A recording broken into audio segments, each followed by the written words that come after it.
Good morning, gamers, and welcome back to Goonhammer Open Round 4 of this major, crazy tournament. We've had some twists and turns, but my name's Mikey. This is Tom. Hi everyone, I'm Tom. And you're wearing super dry today. I've realised my Hellstorm top's it's a bit chilly in this sports hall, guys, so I need to just keep warm for the first maybe turn or two, and then I'll strip off for you special people at home. Stripping?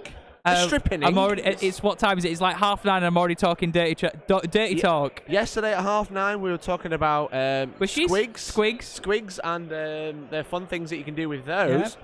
But welcome to the stream. This is Goonhammer Open, one of the UK's largest tournaments by an independent, and it's super cool. We're super excited. Oh God, We've got about 100 players because we had a few dropouts last night. But we have a huge game for you today. Two giants of the hobby right now. Titans of the industry. Legends. Representing as well some big channels that you might know, you might be fans of. You might tune into their stuff on a weekly basis, just like you tune into us. Exactly. Go on, do you want to talk us through who we've got on the table today? We have Manny Chima. The legend that is. The icon. Glasshammer Gaming. That's who we have. He's a legend. He's using Eldari today. Craftworlds specifically. The new goodness, the new nastiness. The new goodness. It's a list that actually went through on Friday, well, last Monday and then Friday as well. Talking about one of the lists that I think will probably go on to win the event. What do you mean you've not watched the video yet? What do you mean you've not watched the video yet? Why have you not watched the video? Watch the video during the lunch break. Do it. Do it. So we have Manny using Craftworld, and we also have a super chat from Martin. Thank you so much for the super chat. Could you tell Kyle to be better, please? I'm sure we'll get that message to him. Thank you so much, Martin. Yep. You're a legend. Really appreciate it. Super chat. And you're entering into our giveaway to win a hobby voucher at one of the stores of your choice, whether that's Games Workshop, Forge World, or somewhere local to you. Everyone who super chats or becomes a member supports the channel. We love you for it. And to say thank you, we're going to be giving away 50 quid to your favourite store. Yes, and I know you're already in the draw, mate, so fingers crossed, go looking. If you want to be like him, come on, super chat, become a member, and you could be having that £50 hobby voucher. But if you're Martin right now, you're thinking, don't do that. I want this hobby voucher for myself. Well, Innocent Seal is like, well, I want a bit of that pie. You know what I mean? So thank you much for becoming a member, Innocent Seal. Really Thank you very much. We appreciate what a legend. it. Thank you so much, Primaris level. Make sure if you join our Discord as well, and you get access to full access there. And thank you to Popcorn Scorpio for the super chat as well. You are a legend. But thank you so much for all your support. We've got a game to talk about, Tom. I know, right? I'm so sorry. We're going to have to cut through because we have Kyle. Tau Empire of Vanguard Tactics. Yes. Okay. Somewhere Stephen Box is cheering him on. I can see Stephen Box with pom-poms. I think Steve is probably asleep. He's in the US right now. Oh, okay. Maybe not. Yeah. Okay. But anyway. But Kyle is a notorious player for being one of the best Tau players in the UK. He's been playing That's why he's so notorious. He's so good with Tau. He's been playing them for a while. He knows his in and outs. I'm sure he's got every unit. He's got a planer, you know, on the codex. Right, okay. And he's like chiseling it, and he's like finding the best bits. Yes, exactly. Finding that raw juice of competitive Tau. And I think he's got a good list, but we'll go into that very, very soon. It's cool, yeah. So he's playing Tau Empire. We've got Manny using Eldar. Yeah. And we're about to start the game. Let's get into it. Look at this. We have the deployment. They are using a chess clock today. They are. We might be able to see it if we just cut to this camera. Well, no, it's just off camera, but that's okay. That's my fault. But we have Eldar versus Tau. So we're still in the deployment phase. We're still doing good. I want to say a massive thank you to everyone who supported the channel so far. I really appreciate it for all your super chats and memberships. You are legendary. So thank you so much. Yeah. Let us know how we're sounding as well. Hopefully we're sounding delicious for your morning Sunday breakfast, okay? Exactly. So we have tear down their icon. So it's kind of like corner deployment, as you can see. This is like the deployment, and we got the 5 objectives there. It's not quite lined up, but you get the idea. We have Kyle deploying on the right-hand side, and we have Manny deploying in the left. Yeah, it's a 5-objective mission, like you said, which is they always come out with a clear winner in the end, don't they? You know what I mean? They sure do. So you've got to hold more than the opponent, and you can't do that unless you hold 3 of the objectives. That's how it works. That is maths. It's maths, okay? Right? Okay, so let's go through Kyle's list to start, shall we? Cool. So Kyle is doing the Tau Sept goodness, okay? So love a bit of Tau Sept from Kyle. Now, he's bringing 2 detachments. We'll kick off with the first one. He's going in with a commander and enforcer battlesuit. Now, this guy is tooled up. Precision of the Sunter, 2 cyclic ion blasters, a plasma rifle, a stratagem for promising pupil, a flamer, and the Begal Hunter's Plate thermo-pneumatic projector as well. Wow, that was said in a Yorkshire accent, and wow. That's a lot of words. There's a lot. Shame I ain't reading them. There's a lot in there. Then we've got Long Strike, which is the character Hammerhead. We then have 2 troops, 2 squads of 10 breachers, all with the pulse blasters. Okay. Now, the first bit of goodness, a big blob of crisis suits, okay? Ooh. Now, doing my maths, there is 1, 2, 3, 4, 5, 5 or 6, 5. Squad of 5. 5. I've done my maths. 5 or 5. There's 5 or 5. Cool. Now, these are plasma rifles, 2 of them each, with shield generators as well. An early warning override system on one of them as well. Nice. So, into the heavy spot, we have another hammerhead. This one just a normal one, not the character. And a dedicated transport of 2 devilfish. They'll be for the breaches, the 10-men breaches, to push them out early game. And if the devilfish gets blown up, guess what pops out? Breaches onto an objective. That sounds good, right? Yep. We then have a patrol detachment. We have another commander in a crisis commander this time. You've got this, Sam. You've got this. I believe in you. It's all right. It's all Tau shit. It's all Tau shit. Tau stuff that, honestly, it's words on a page. All right? And we have Exemplar of Montcar, a cyclic ion blaster. He's got the Iridium battlesuit, so that makes him a little bit tougher, if I remember. And then missile pods, another plasma rifle. Basically, he's the warlord as well. He's a mean boy. So in this list, we have 2 horrible commanders that can deal out so much horrible commanders, pain and suffering. Not one, but Just 2. Yeah. Then we have a squad of 10 Kroot carnivores. These are decent now, crew. They're not bad. They're good, you know. They're not bad. They could. I believe Kroot can heroically intervene, right? I think I'm they sure can. We'll see it happen. Cool. And then we have another blob of crisis battle Mikey suits. says, I don't know, in a very polite way. Yes. These are 2 plasma rifles and a missile pod each with target lock on every single one of them, which is horrible. 3 stealth battle suits. And finally, 5 crew hounds. That was a lot of Tau stuff I just reeled off. That's a lot of Tau. I'm still not sure what the first thing I said does. But Mikey, one thing you do know about is you do know about Eldar. And I believe Manny is doing the usual Hail of Doom and Masterful Shots goodness. Am I right? That's the plan. I think that's what he's going to do. But let's talk about his secondaries to start with. Kyle. So we have Retrieve Nat Mundata. Yes. 2 actions in corners, nice and easy. You know, he's got lots of little units, you know, little spies teams and stuff like that. He's got lots of that can do that. He's also got to the last. So, Tom, what are his 3 most expensive units? That is it. I'm going to assume, Mikey, those are going to be the 2 blobs of crisis suit. That would make a lot of sense. 358 for the first squad, 322 for the second squad, and then let's see. Maybe Long Strike. Let's have a look.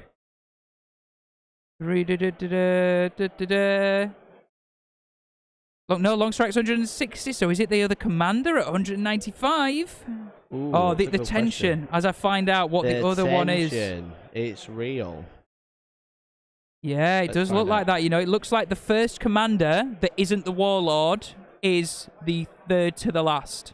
Okay, that makes sense. That makes sense. A massive 195 points. So it's the 2 blobs of crisis suits and the commander, which, you know, interesting decision there, maybe. He's going to want to use those aggressively, those crisis suits. Yeah, but they're really survivable as well. They're bricks, aren't they? They're like the hammer of the army. So if he does well with them, it feels like almost like a win more.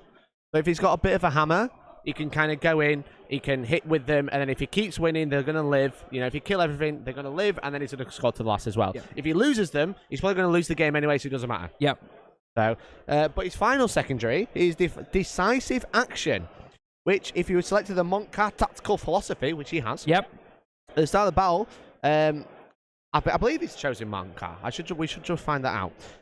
But at the end of the turn, in battle rounds 1, 2, and 3, score 4 points. You control half or more the total number of objectives. So it's basically a better stranglehold. Yeah, and he's on a 5-objective mission. You want to be doing that anyway, don't you? Yeah, exactly. But if you chose it in Kion, but I believe he's taking Montcar, but we will confirm that, you score it in 3, 4, and 5. So it's kind of like early game strangle, late game strangle. Okay, cool. So we'll have to find out from our table boss, who's just taking his headphones off. Oh, no. No, we've got a sneeze incoming. But chat, okay. Kyle knows Tau well. He'll know Tau better than anybody probably in this room right now. If Tau are going to win against Manny, it's Kyle that can take them for the win, in my opinion. True. However, Manny's list is very good. You've discussed Manny's list before. Yeah, let's go into it. Let's go into Manny's list. So he's taking Hail of Doom and Masterful Shots. I said it was going to be that, and I was right, okay? Masterful Shots? Ignore cover. You know this because you watched the video that I did. Broke down. And why didn't you at home watch that video? Yeah. Exactly. Hail of Doom, remember that one? That is every 6 explodes. No? Have I just let you down? No? We were so close, Tom. I'm sorry, what was it? What was it? So 6s to hit. Yeah.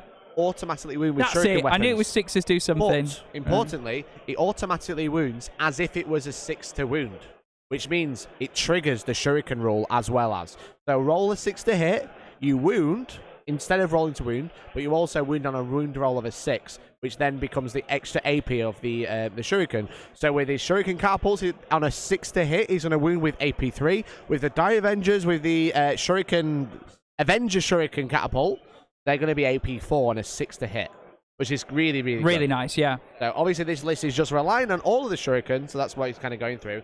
So let's go through the list. We're going to go into, we've got 2 Warlock Skyrunners that don't take any Force Org with Protect Jinx. We've got a Farseer with a Fateful Divergence for Focus Will. He's got Mark of the Incomparable Hunter and the Kernos Bow. This guy with his little pistol could do like 6 mortal wounds. It's really good. That's really, nasty. really good. Nasty, nasty, nasty. Really, really good. He's got another Farseer Skyrunner with Guide and Doom. In Rangers, he's got 2 units of 10 Dire Avengers, all with Avenger Shuriken catapults, 2 on the Exarch. Yep. 22 shots, Tom. Oh boy. 24 inch range. Oh, that's nice. 4 minus 2. You know, on a 6 to hit or 6 to wound, it's AP 4. So that's not only weight of dice, but that's also some strong AP going through as well. A lot of AP. He's got 2 40-point Vipers. Easy peasy, nice and cheesy, you know. Easy peasy, nice and cheesy. I like that one. They're also yellow. They're also yellow, Mikey. Look at them. Cheesy Vipers. He's got a Wave Serpent in there as well. Oh, sorry, wrong camera. My bad. There we go. He's got a Wave Serpent in there, as you can see, he's starting to deploy on this side. And then he's got an Outrider detachment. Also Halo Doom masterful shots. He's got Baharoth. Now, Baharoth. Teleport boy. Auto take, right? Yeah. Auto take. He's got a unit of 7 Dire Avengers, all with Avenger Shuriken catapults. He's got a unit of 5 Howling Banshees. The Exarch has Crone Scream, the Shrine Relic, and Mirror Swords and Piercing Strikes. So super nasty. Does all the things. Really, really good. A bunch of attacks and a very, very cheap at only 105 points. A unit of 3 Shining Spears with Heart Strike and Kane's Lance and the Paragon Saber. So rerolling wounds. Mortal wounds on a 5 to wound with a sword. Really, really good. And then we've got a unit of 10 and a unit of 9 Swooping Hawks. All with the Las Blasters. And then we've got 3 units of 6 Wind Riders, all with Shuriken Catapults. All with Shuriken Catapults. So, look, just a whole bunch of Shuriken here.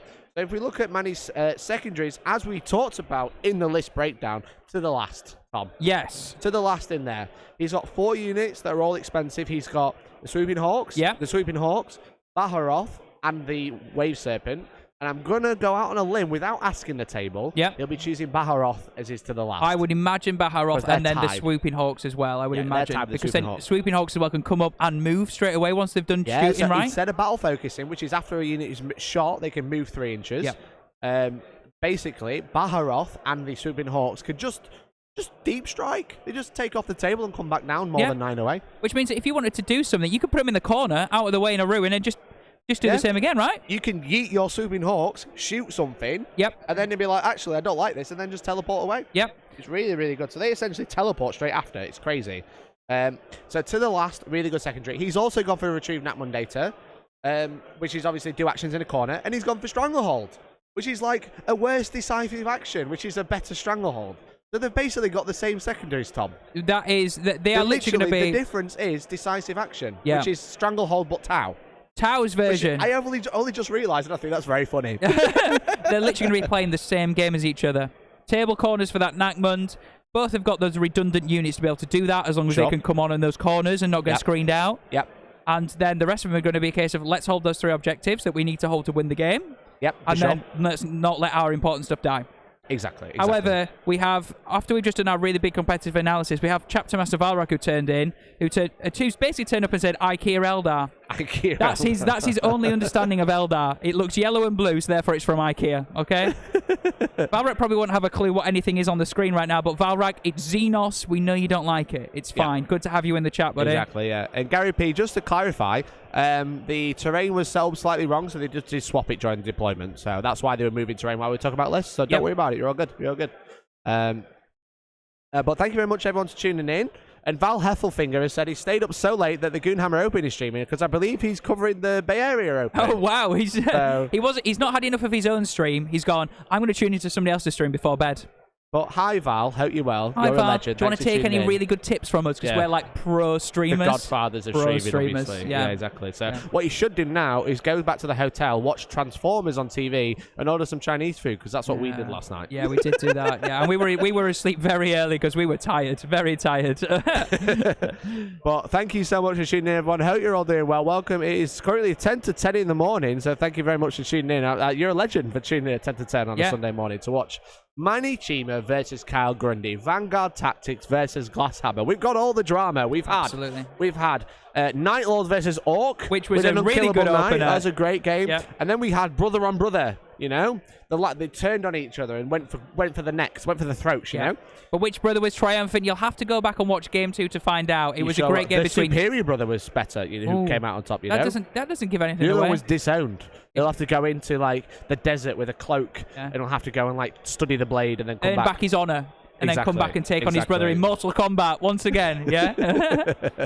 And then what did we have? We had Death Guard and Drakari, which is super fun. Super close game as well. We had all close games, so we're hoping we're going to have another close game today with, again, Eldar, one of the top dogs of the meta right now. Tau Empire, still sleeping. Sleeping, like going under that radar, you know? They're still really good. They are a really strong faction. I think they have it in them to deal with the Eldar. I think they do. I think, obviously, Tau have had to change how they play from the nerf to out of line of sight shooting. Obviously, broadside losing core as well. A lot of builds were heavily around those broadsides and just sitting in ruins and saying, come at me, bro. I'll just shoot you from wherever. Whereas now they have to actually get those line of sights on. They have the maneuverability, and let's not forget, those crisis bombs are still as mean as the day they first came out. They are horrible. They're really, really good. They're really, really good. You see, just still in the deployment phase right now, I believe. So Kyle's just trying to prop in those wobbly hover tanks. You love to see it. I'm about to say that devilfish is. That devilfish is having a nightmare. It's lost the drone. It's just lost the drone. There you go. You've got the crew. The crew's like holding the drone up going, no, it's crushing me. It's crushing me. Activate your anti-gravity now. Yeah. We've got the devilfish. We've got some crew, just normal crew here. And then we've got like actually everything. Yeah. So the funny thing here is Kyle has put nothing in reserve. Nothing. And do you know the reason why that is? He's really scared because Manny has basically the ability to shoot from deep strike anything within 12 inches of a Farseer. Yeah. So he could have gone, I know, I want to drop down, but if that thing is within 12 inches of a Farseer, it can point and delete something, can point and shoot something as it lands in like a, what's it called? Like a, what's the Space Marine version of it? Where you know what I mean? I love watching Tom Square. I love watching Tom Square. Auspex scan. I got it at the same time. Yes, it's like an Auspex scan. It's like an intercept. That's it, yeah. Forewarning. That's it, forewarned. Forewarned, yeah. So if a Farseer can see something another unit can shoot, I believe. Yes. So that really could be really nasty on the crisis suit. So they may be thinking, actually, I'm not going to give you that opportunity. I'll hide in ruins and come out when I need to, basically. So yeah, we'll see how that plays. Yeah, exactly. So it looks like he's trying to put this final hammerhead, these craters that he's deploying in. As you can see, we've got all these ruins. It's quite obvious. These craters are dense. So they're wood craters. They're tree craters. Traitors. They're traitors, Tom. Traitors? It goes together. They're crater trees. They have dense, they have light ground and difficult ground. Light cover and difficult ground, sorry. They're going to be providing him an armor save for infantry units, but also to be -1 to hit. -1 to hit, Which is going to be nice against all this shuriken. With the fact that he has guide available for full rerolls to hit, that's going to be a problem. But for all the other units that are banking on those 3-ups, he's going to be making it a 4, which is really good. Yeah, and let's not kid ourselves. Manny's list is a glass cannon. It is the definition of it's a glass hammer. It's a glass hammer cannon, yeah. You get it, because he's from Glasshammer Gaming, Tom. Yeah, that's the joke I was trying to make, you absolute numpty. However, the best part is he's going to have to play everything so cagey. He has to play all of his units right, otherwise Eldar just doesn't work, correct? Exactly, yeah. The thing is with Eldar, they're just so lightly armored. Yeah. They hit like a brick, as you say, but they do die. Yeah, but Tau only really operate in 1 or 2 phases max now, yeah? They only operate in that shooting phase, which is so crucial for them. So if Manny leaves anything out in the open, you would imagine it's going to get deleted. For sure. So he has to work on his trades. What is he going to put on these objectives that he's happy to lose the next turn as long as he gains something back in return? Yeah. So, for example, the crew from Kyle, they'll be expendable. They'll be put on objectives early, but then what will Manny put out to deal with them? And also jump on an objective. It's going to be a game of trades. So that turn 2, turn 3 moment when it has to go full hog. I'm going to have to just pile in at once and try and get rid of everything I possibly can. For sure. Nice to see so many people in chat this morning, right? hey everybody, we hope you're having a lovely Sunday. I just want to call someone out. Gary, look, mate, I've told you what happened. If you don't believe me, I'm happy to time you out. It wasn't cheating. We're still in the deployment phase. The terrain was slightly in the wrong place. Kyle helped him out. It's all good, mate. Don't worry about it. You know? I'm not having people come on stream and try and get lambasted, you know? They're fine. If there was a problem, I'm sat right here, you know? I'm watching the game just as much as you are. We got told that they're moving the terrain because it's in the wrong place. Yep. And both players are also happy. So that's the main smiling, thing. Kyle's smiling. You can't see his face because he's under the tent. Not everything in this game is somebody trying to get one over on somebody. Yeah, exactly. It's two grown men having a good time, playing top level 40k, and we're hoping that's what we're going to show off today. If there's an issue, they'd pause the clock, they'd call a TO. Yep. You know, that's what we told them to do. You know, we're all good. Don't worry about it. But yeah, it's going to be fine. Going to be fantastic. That's the main thing. The idea is you guys are going to watch some great top-level 40k and hopefully pick up some skills and some stuff like that at the same time. Exactly. What we're here to see, some expert plays. Oh, God. We're not here, and obviously, Manny's bum right now. Oh, thank you, Manny. Thank you for bringing it back down. So this is not. We're not about trying to call people out on stream, so don't you worry. We about are fully deployed, Mikey. You'll be pleased to know. We are deployed. So everything is where it is, unless you're Eldar, which could probably move around. Okay. Yeah. Already. Is this a first turn roll? I believe so. First turn roll, Neil. Looks like a 6 there. 6 for Manny. Yeah, Manny just first. roll a 6, bro. Now, Manny's taking the first turn. I think Tau would have liked first turn on this one. I think so. Yeah. Look at the fact that you got the Rangers. You got the Rangers up here. You got the Rangers right up here, which is fine. But all these Wind Riders, he's obviously got Phantasm to redeploy, but all these Wind Riders are in a perfect place to go in and start doing some muscle now. So there we go. A sentence that's never been said before in chat, and I can't tell if it's sarcastic or not. Let's talk about Wargaming saying, I'm here for Tom's Warhammer knowledge. What a legend. I'm hoping that's genuine, because if so, I'm very impressed with myself, all right? Because honestly, all this stuff is just, I'm doing it on the fly, Mikey. It's like I'm having to research the rules next to me, okay? I wonder why this could happen. Is just getting burned out right now. There's like a big thumb mark where Tom's been scrolling through. My phone's like, I can't deal with it any longer. Cool. But yeah, so I'm super excited. So Eldar so the redeploy first. roll-off just gone off. Kyle's just won the roll to do redeploy. So both of these armies apparently have a good few units they can redeploy each. Yeah, so you got Phantasm. Yeah. So move up to 3 units, I believe. The Tau have a redeploy as well. So interesting. We'll have to see what shifts around here. I'd imagine with Annie going first, does he go aggressive with his redeploys? Oh, I mean, he has options. He has a few options. But it's really interesting. It's going to be interesting. They're just having a quick rules clarification. We're just having a quick rules clarification. About do you want to pause the clock? Yeah, that's what I'm saying. Yeah, that's fine. That's fine. Yeah, that's cool. So the question is, I believe if you win, you do it, but you should check. I think if you win, you redeploy first, no choice. But I would just double check that. So we're having a redeploy question. So basically, chat, let us know if you know. Okay, redeploy, Tom. Yes. We roll off. Right. I've rolled a 4. What did you roll? I rolled a 3. Okay, so I won. Yep. Do I redeploy first, or do I get to choose? So that's the thing. They're just going to. I would say that if you win the roll-off, you have to redeploy first. I think that's the way. But the players are just going to double check. But they pause the clock while they check. They're also discussing whether they have to do all their redeploys in one go or whether they can alternate. I think it's alternate. You know. I think. Does chat know? If you win the roll, you choose. So that's what Kyle thinks. So we are just getting a TO clarification. Yep. Because I think that's what it goes. So Kyle is the win. All sorted. Yep. Oh. So Kyle have to do all 3 first. Wow. Yeah. Okay. Thank you for that, buddy. So basically, what we've just had, in case you just missed that, so Kyle's ability says after the first turn roll, yes, he redeploys. Yes.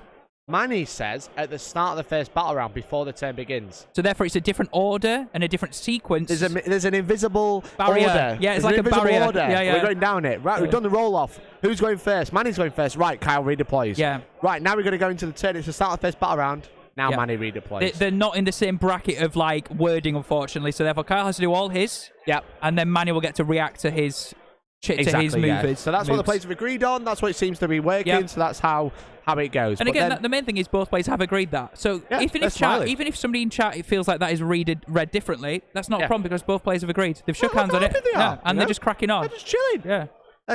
In 40k, there are some discrepancies in the rules. We all accept that. So you have to just do what your best you can. Yeah? Exactly. No one's trying to game a situation. It's what it is. So. Exactly. So the clock's been restarted. Yep. Kyle's just checking some measurements, as you can see. Looking at them redeploys, thinking where do we want to push something. He's also got to play 4D chess to try and work out where Manny's going to redeploy at the same time. So interesting. I think both players are aware. Turn 1, crucial, really crucial. This is crucial, yeah. So they're ticking over. We're just moving a couple more units over, as you can see. Can we get a shot of those? Let's have a look. Not quite. Not quite. So Kyle is doing a big... There we go, we got it. Kyle is doing a big retreat. He's doing a big retreat. He's pulled off a hammerhead that's not long strike. He's pulled off a devilfish, and he's also pulled off a unit of crisis suits. Oh, wow. He's thinking... He's going for it. He's just got to pull back. Also, that devilfish was full of 10 breaches, so he was getting double for his book in that. Okay. Yeah, that's quite a lot of reserve then. That's quite a good. That's quite a good point. He needs to see what man is going to bring out then to assess where he brings stuff in later to deal with it. And I think that's right. This is crucial. This is huge. This moment. The game hasn't started, but it has. Oh god, yeah. The best players win or lose the game in deployment. Simple as that. Yeah, but also Maxwell, thank you very much for the super chat, £5 there. You're entered into our giveaway to win a hobby voucher of your choice. So thank you very much. He says, I wonder if we'll see an aggressive Eldritch Storm turn. What we could do, Eldritch Storm, if you basically you choose a point in the command phase and in the psychic phase, boom. Big, loads of mortal wound bomb, but he only has Farseers, and now we've seen, as you said, Kyle playing very defensively, pulled most of his units back. Yeah. Now his box is here, and I don't know if Manny will be able to put that much pressure on turn 1. So maybe... But it would also cause Manny to have to bring his Farseer out really close, which and that just wouldn't do. It might be worth the gamble, but the problem is you are guaranteed to lose it in return. So if you need that Farseer for some of its psychic powers later on, or even an Eldritch Storm later on, then you're just going to waste it, aren't you? So exactly, yeah. So as you can see, he's putting some Crute in there. He's using them to try and screen stuff out by the looks of it. They have a pre-game move. So did the Hounds. The Hounds were just sitting, as you can see, on the ruin edge there. Yeah. Just shuffling forward. DJ Waffle says ketchup versus mustard. Yeah, we got red versus yellow today. Are you a ketchup or a mustard fan?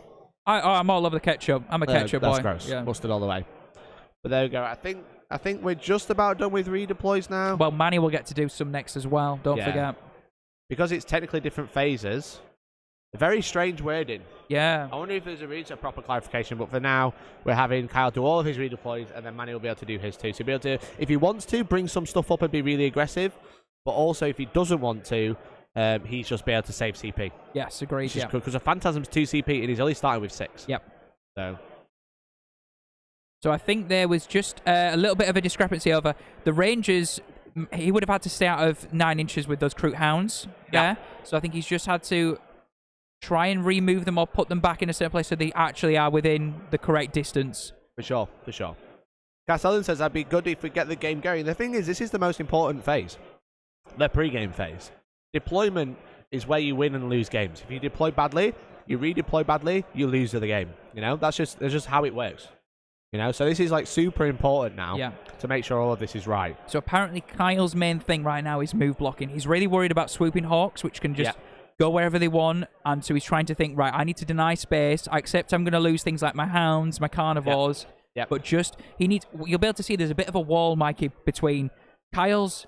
You'll see at the top right, there's this entire This is the top right area, table, Then he's trying to just create that extra line and barrier before Manny can get to him next turn. He needs to just buy himself a turn, work out the lay of the land, deal with the important stuff, and then he's going to have to accept that Manny will get through at that point. So yeah, exactly. So that's the thing. If you pull back too far from the Eldar, they are glass cannon. They will hit you. They will kill stuff. If you pull back too far, then you'll just give them the board. Yes. Obviously, Manny's got Stranglehold, which is great. He wants to be able to take 3 objectives, which he's already done before he even start moving. That's what them Rangers do for you, right? Exactly. The force of Stranglehold, if he went second, he could phantasm them out of the way. Yep. Which would be nice. Pull back again. But he's basically just like, he's got very good ball control right now before the game has even started. Did Manny roll a 6 to go first? He did roll a 6. Kyle only rolled a 2. Classic Manny move right there. Yeah, just roll 6s, bro. That's what it says on his arm normally. It literally does, yeah. But yeah, so again, obviously we are still pre-game. Yeah. But this is so important right now. They are on the clock, so it doesn't matter. They spend their time how they choose. Yep. This is the most important part of the game. And if anything, Kyle loses too much, he won't be able to come back. And And that's what's important, you know. He's trying to make sure that when Manny does go first, because he knows he's going first at this point, he can't hit too much. Yep. There's going to be some targets, he's going to get some kills, but we can't hit too much. There's also, there's also a bit of just chat between the players because they have to sort of like the measuring stuff between them and they have to agree, right, so you can or can't fit there, and there's a lot of that sort of stuff to just make sure that in the pre-game moments, Manny is just trying to work out his threat moment, his threat ranges and stuff like that, yeah. For sure.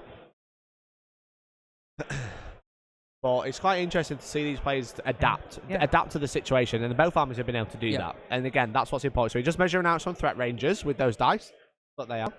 And also, these are top players. If you're watching this right now, yeah, this is the sort of stuff that you should be thinking about adding to your game. So we're going to watch some really top level 40k.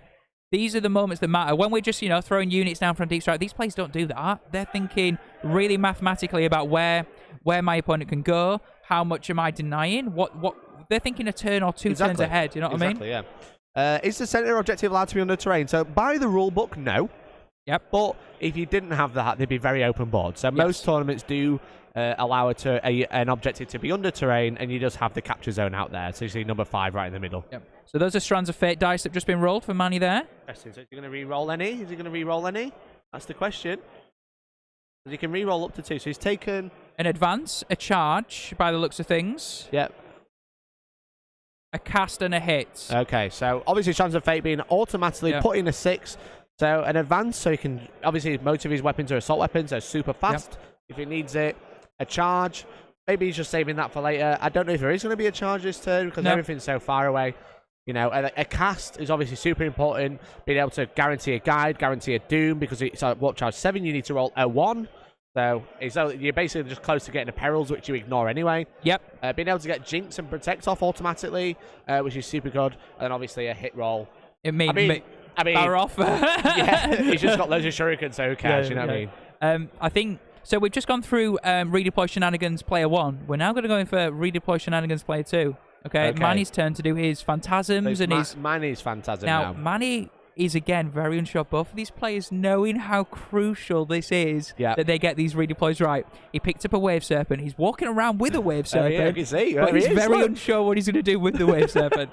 Maybe he's just doing it just to like get into Kyle's head. Let's just redeploy it for the sake of it. You know, it moves so fast anyway. There's no point moving it. But I'm just going to move it to get into his head. This is the plan now. Yes. So that is one of his phantasm redeploys done. Apparently, has 2 more.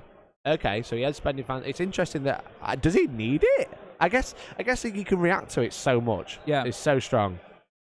Yeah, and just looking at those threat ranges to those Kroot carnivores, there are Kroot carnivores in there. Yeah, and imagine maybe just back from the wall a little, so you can't touch them and kill them. But we will see. Yeah, for sure. You see Kyle is playing there just a little bit back from the wall. Let's see if we can get a shot of those. So you can see them just in there. Yes, just behind the wall. I think the intention... Oh, let's have a look at top down. Look at that. You see they're quite far away from the wall. I think Kyle's saying his intention is to be just over an inch or... Oh, we're just clarification. Obviously, it's difficult under a building. They've just realised that the lid's come off. And again, these players are playing with intent. They're playing with intent. They're not trying to cheat. No, they're not trying to catch each other out. No, absolutely They're just not. like, Kyle said something, realised it's not quite there, so now he's putting him in the right place. So Manny now knows he can continue his redeploy. And the main thing, again, is both players nod, agree, and move on. That is all that matters, yeah? These players know the rules, so there's no conning another person out of a rule, so... Exactly. They're all on camera. They don't want to cheat. They just want to play fair, you know? And that's the good thing about most competitive 40k. Like, a lot of people get scared and they're like... I don't want to play competitive 40k. I'm going to get cheated. Or I'm going to do this. I'm going to do that. The thing is most players at the top, they just say, you know what, like, hey, mate, I'm just doing this and that. They go, oh, yeah, no worries about it. Yeah. And then if it's important, we need to measure. They're like, all right, can you just sort it out to make sure it's right, you know? Especially stuff like pilings and stuff like that. So Manny just went back. He did want to re-roll one of his Strands dice in the end. He did go, actually, I do want to re-roll one of these. And he did re-roll the hit. Ended up getting another charge, so now he's sitting on 2 charges and now doesn't have his hit anymore. Okay. Obviously, the Farseer allows you to re-roll. Every Farseer you have allows you to re-roll a dice for the Strands of Fate. So that's really crucial. He's got 2 fast saves, so 2 rerolls, which is good. I mean, again, Manny knows what he's doing. I'm guessing he was fishing for something else, maybe? A wound, maybe? I don't know. But he didn't get what he was fishing for, by the looks of things. No, I don't think a charge is that important turn 1. Because, again, he's not got, like, a bunch of combat, like, shenanigans. He's got some Howling Banshees, he's got some Shining Spears, which want to be in combat. There isn't a great deal of other combat units. And does he want to commit them turn 1 into some crew? No. He doesn't. He doesn't. Again, so we've had 1 Phantasm so far. We're looking at another one. Again, I know, appreciate there's like not a lot of movement. Hopefully, I'm enjoying this though. Hopefully, you're getting some really good insight commentary about the redeploys. But again, it is the most important phase, you know. Both of these players, I think, by the end of this, will have spent 10 to 15 minutes on their redeploys. Yeah, because their game plan will be set. They know what they'll be doing after that. There's so many guns. Yeah, the game will be over. Yeah, it'll be very quick. It'll be who can commit the most, the fastest, you know.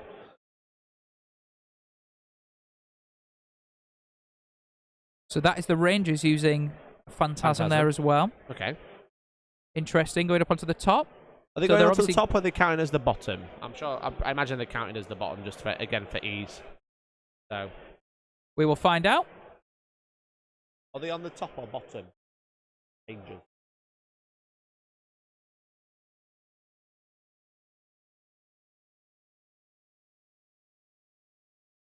Again, at this point, it's just super crucial. Look, like, every movement is so important.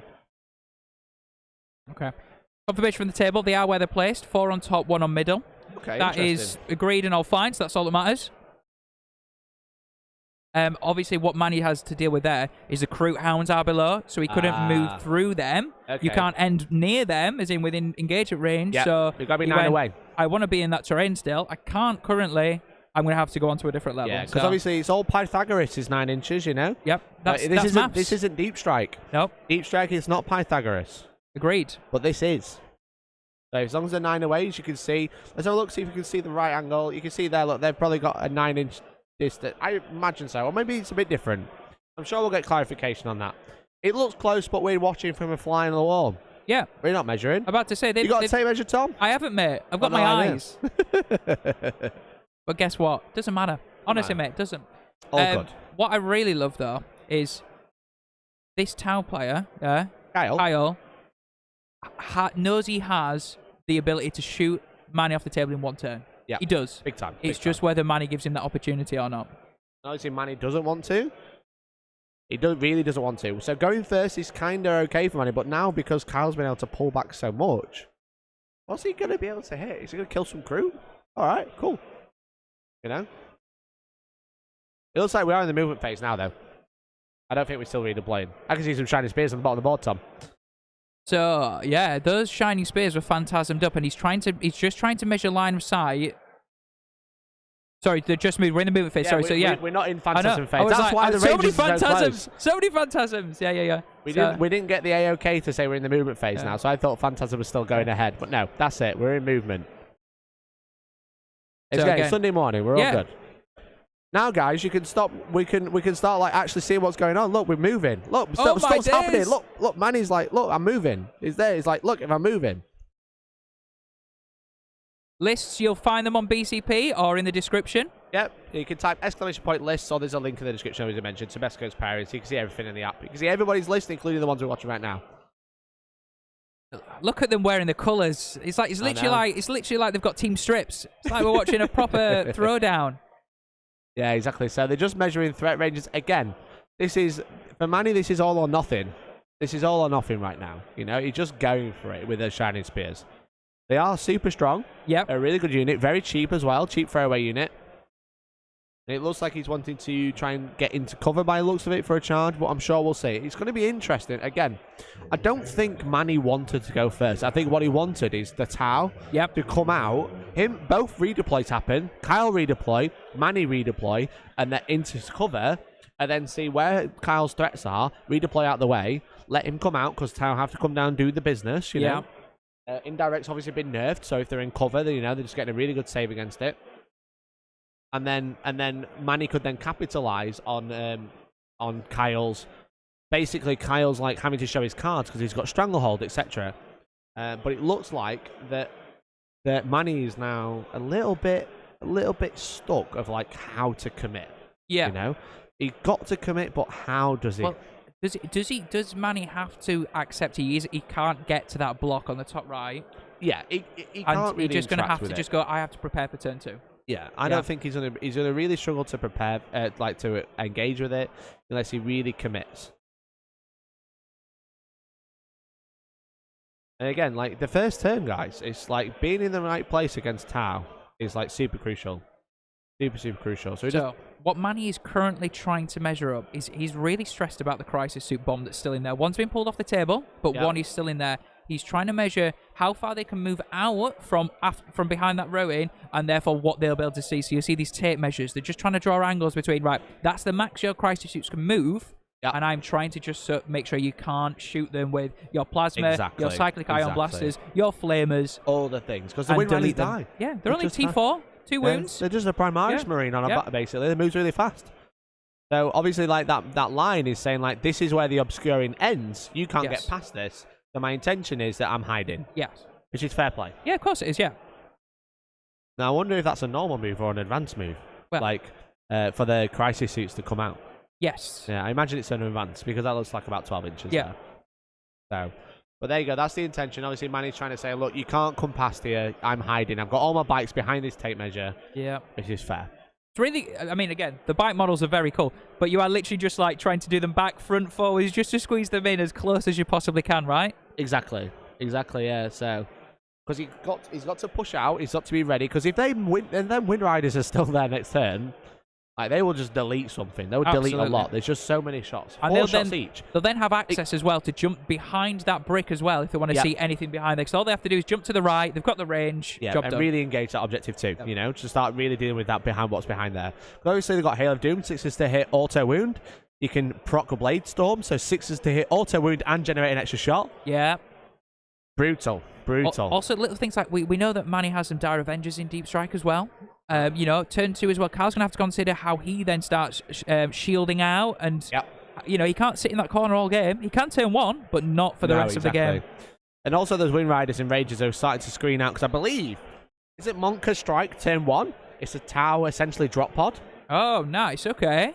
What, and bring in what? A unit of those crisis suits? Yeah? Potentially. Yeah. Potentially. So I believe so. So he's got the old Shining Spears down here at the bottom. Got Shining Spears here. He's got the Wind Riders here. So that's like a good 9-inch block there. So blocking here, now blocking there. So he's starting to prepare. Again, the problem is with Kyle right now is that the board is Manny's. The board is all Manny's, which is not great for him. You know? As you can see, like, Kyle is just so far back, which is great. But he's just not he's not going to be able to take. He's got to take the board back from Manny now, which is why Manny's so particular about where his models are landing. Yeah, you know, sure. The Dire Avengers have just moved. Apparently, they're all on the bottom floor, but they just placed them up there for visibility reasons. Cool. Just hiding there right now. That's these ones here, right? Yeah, that's those ones there. Yeah, just shoveled right into the corner, but for visibility, they've just placed them there, so everyone knows they're there. Do that. Yeah, it kind of makes more sense. You don't forget about them then.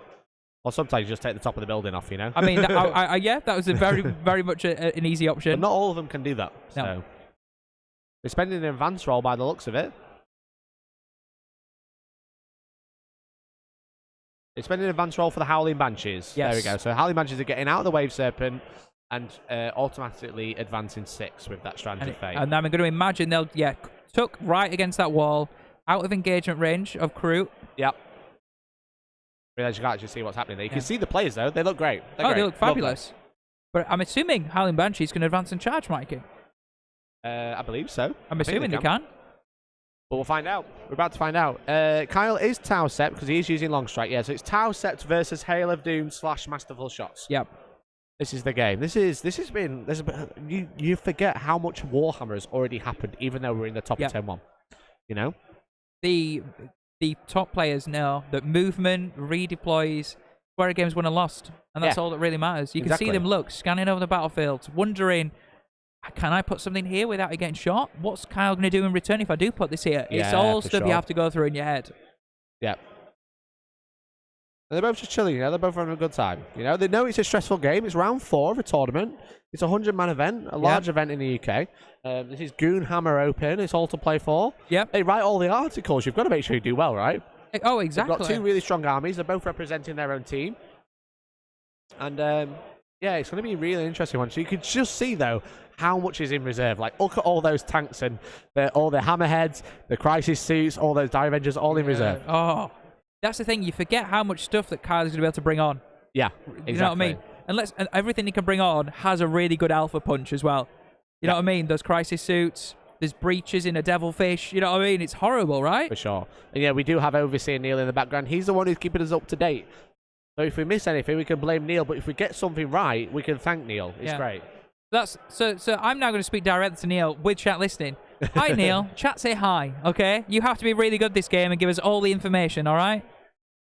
Exactly. Yes. No pressure, Neil. No pressure at all. Yeah. Neil's now pooing himself. No, I'm joking. But yeah, let us know where you're watching from this morning, guys. What's going on? Are you at home right now? Are you having a bacon sandwich? Or are you watching in a different time zone? Are you watching in the Netherlands? Are you watching in America?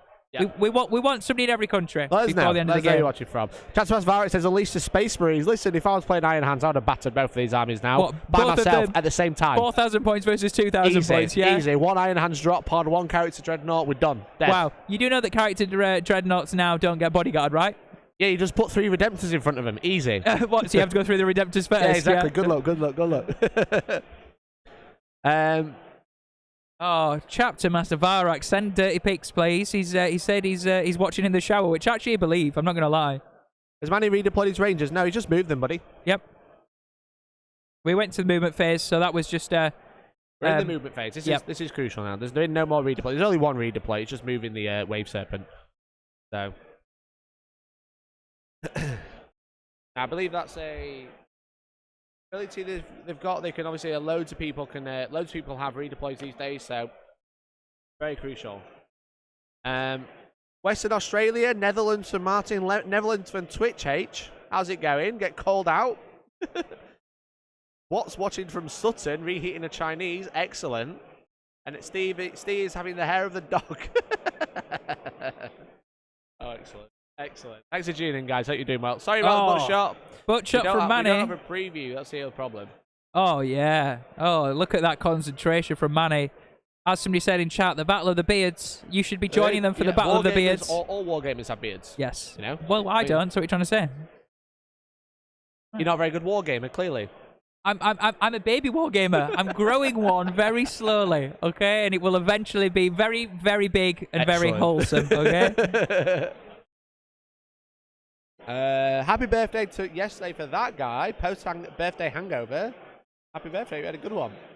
I want to say massive thank you to everyone tuning in. Obviously, it's quite early on Sunday morning. Let us know what you're up to. You're painting. You're getting ready to go to the parents, to the in-laws, to the outlaws.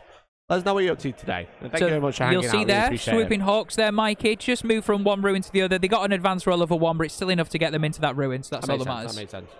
So as you can see right now, Manny does not have Stranglehold as of yet. No, unless they've not put it on there yet, maybe. No, I mean, he doesn't have it on the board. Oh, sorry, I get what you mean. Right, I thought you meant I was like... Manny's only holding 2 objectives. Yes, as things stand, yes. So obviously we have this one is held by Manny and this one. So it's whether... He's obviously got the Shining Spears down here. They might charge some crew and then tag this objective in the corner, which would be a very good play. Yeah, it would be, yeah. Because obviously you've got crew right in that bottom corner. So can we get a shot of that? Yeah, the hounds, there they are. There you go. So we've got the crew hounds here. The Shining Spears can go here, charge them, and then sit in this corner, out of line of sight from all the shooting, and also hold the objectives. So that'll probably be the stranglehold there. He's obviously got that automatic charge, which is going to be quite nice turn 1, so he can't fail that charge. Yeah. He can probably just charge into position, murder these because it's 5 crew hounds, and take that objective. Agreed, yeah. So that's one way he can get stranglehold, and that means he doesn't have to commit anything in the centre, which is obviously quite a dangerous place to be. A very dangerous place to be. Those are on the ground floor. So just again for visuals, those Wind Rider bikes on the ground floor. That's good for us because it means we know where they are. Yeah, we don't have to be like, what's under the terrain? We don't have to look at Manny's butt to try and find out where the Wind Riders are. Look, Wind Riders, there they are.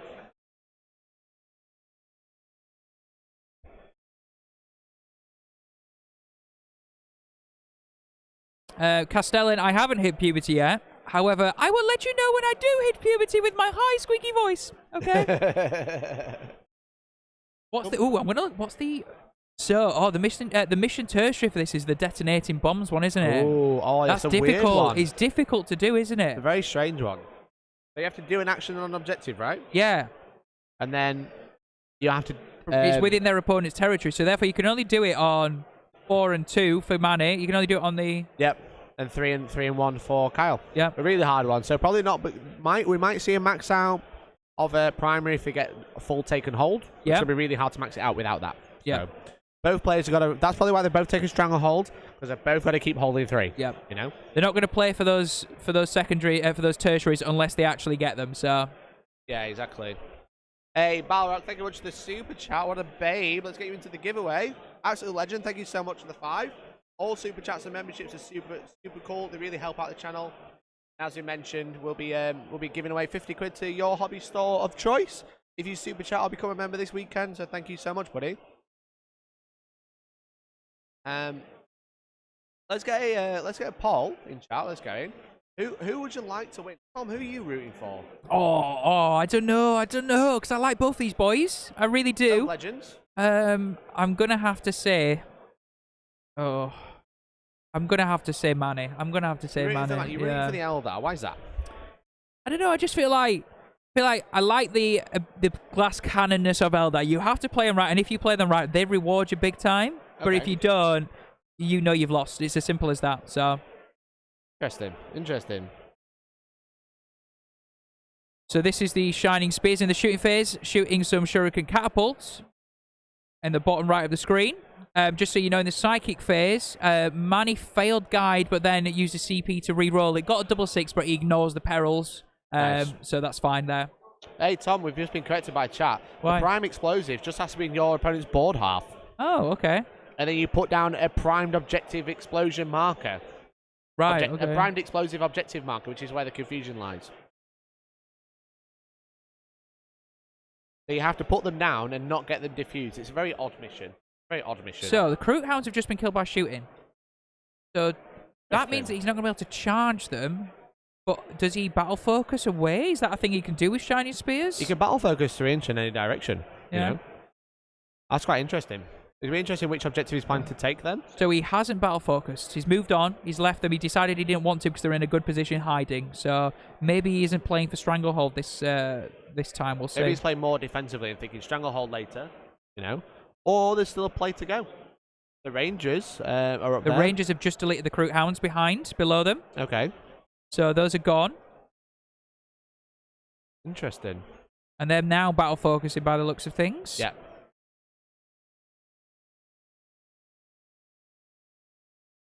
Interesting plays all round, you know. We're going to find out exactly how he'll do it. So he didn't roll high enough on his battle focus to get them down. Okay. So he's had to leave them there. Ah, of course. Because obviously terrain, you have a minus to modifiers, don't you, for battle focus? You do, yeah. Obviously, it's not 3 inch battle focus. I'm an idiot. I'm just going to play Beal-Tan. It's a D6. D6, but Beal-Tan roll minimum 3. Yes. That's why I'm like in my head 3. It's just a D6 move. So Banshees just did a 12-inch charge. They only needed a 4 to charge the Kroot Carnivores, but they're going through the building. Gonna try and pick up some Kroot in that building up the top. Isn't Barhoff on the central objective? Potentially. Maybe. Not that we... Oh, yes. We can just see. There we go. Thank you. Is. So therefore, Stranglehold is being gained, yes. Blends in. He does.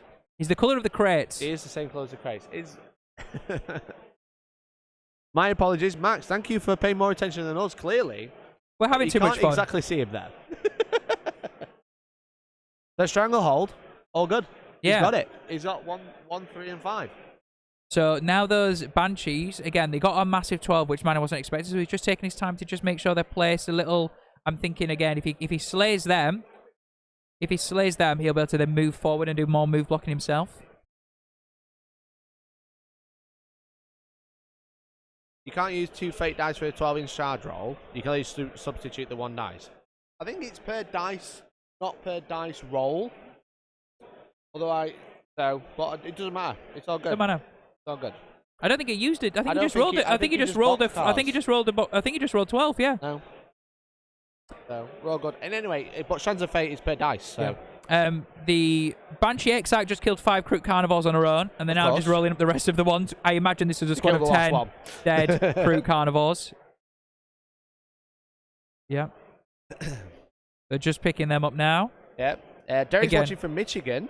It's 5 in the morning, but should be sleeping. But it's 40k. It's 40k. Exciting.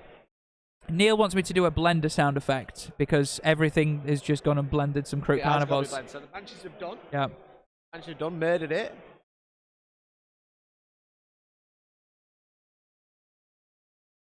So again, so far, Kyle has given up things he's happy to give up. Only giving up two squads of Kroot Hounds that are 5 men each, 1 squad of 10 men Kroot Carnivores. Yeah. They're there for that reason. Move blocking, an early shield. Yeah. He expected to lose them. But now we can see those Howling Banshees. Yeah. He can see, might potentially get line of sight to those Shining Spears. We'll have to see. Let's see. So we're just adding the score up now. So it looks like we've got Stranglehold and we've done a Rod. Yes. I would imagine that's going to happen in the bottom left, maybe? Yeah, there you go. Stranglehold added. Obviously, Baharov behind those containers where we can't quite see him. And again, this is going to be a really deceiving game because both these players have to the last. We're not going to see a 15 points on the board for all game. They're both down 15 points, and Rod is really slow. They've both got Stranglehold, basically. Yeah.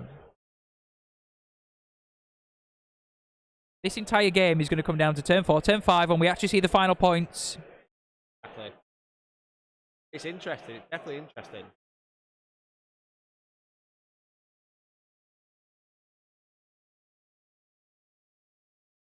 I was just thinking about his command phase. So, command phase. Crisis suits have been given obsec, and they've been given full rerolls. Okay? That's the blob that's on the table, obviously. We can't see. Yes, we can't see the Wind Riders. He will murder some Howling Banshees, though. Oh, God, yeah. And, like, if you've got to give the buffs out, you give them to the crisis suits, right? So. I mean, yeah, the out of line of sight shooting is much harder to do now, but full rerolls is obviously really nice. Yeah. Full rerolls is obviously really nice, and it could kill a few, you know, just whittle down that firepower. And also, but the thing I think Kyle has to remember is obviously those are one of his to the lasts.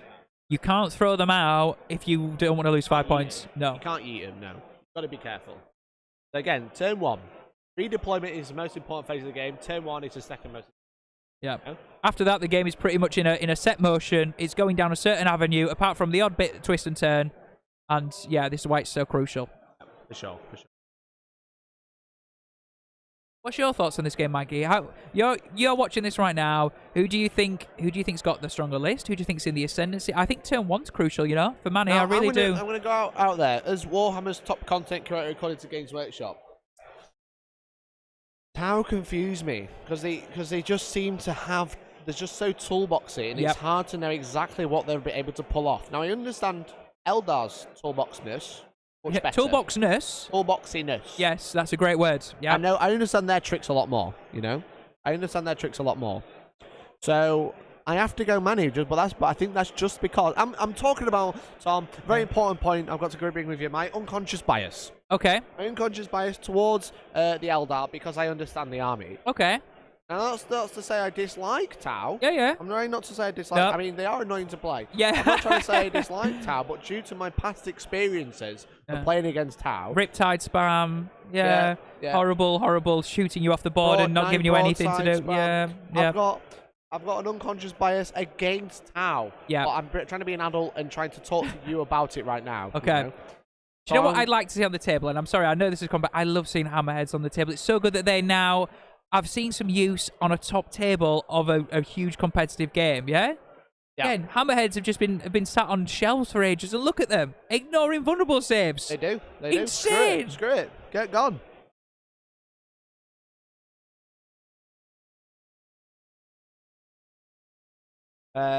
Cheers, Max. But I don't. Again, talking about that charge that was 12-inch. I think Manny just box cards it anyway. So yeah. So confirmation. Kyle is doing Carry On, not Monkar, which is turn 3, turn 4, turn 5 goodness, right? Carry On, yeah? Yes.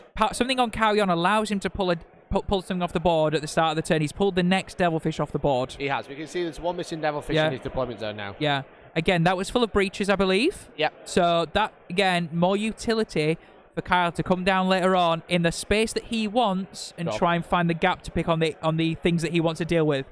It's going to really cause Manny some problems of how he hides stuff. That's the That's Manny's new problem. If he's got so many threats coming in from either deep strike or strategic reserves, I can't hide from everything, so I'm going to have to give something up, you know? Exactly. There's a lot of terrain on this board, but there's also a lot of good firing arcs in certain places, you know? We can see, like, straight down the middle, there's a good firing arc. Straight down there across objective 4, 5, and 1. There's a good firing arc as well, with just some crates in the way, so it's going to be interesting. But as Max says, it's going to be really interesting turn 2, I think. Turn 1 is kind of just like, you know, it's just a bit of tickles, you know? Look, tickles, you know, some crew are dying. Oh, some rangers are going to die. That's okay. Turn 2 is where it's going to happen. When all the Dire Avengers come down, when all the other things come down, it's going to be quite interesting.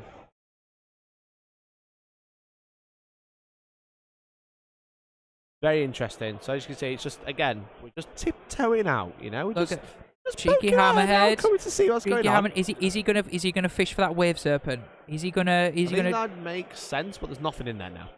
There isn't, so therefore it would just be a unit that he'd pick up for basically he'd have to trade one of his good units, a hammerhead or a wave serpent. Which is probably not worth it right now. No.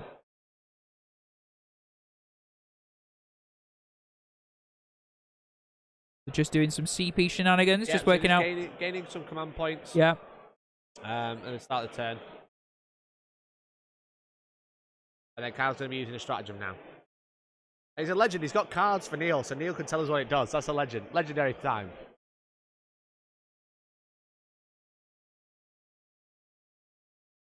They just got an advance there as well. Roll the 1 for the advance, so quite a short one.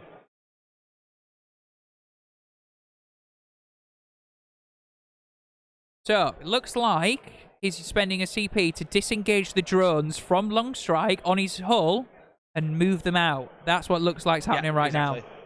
Exactly that. So, it gets the drones out.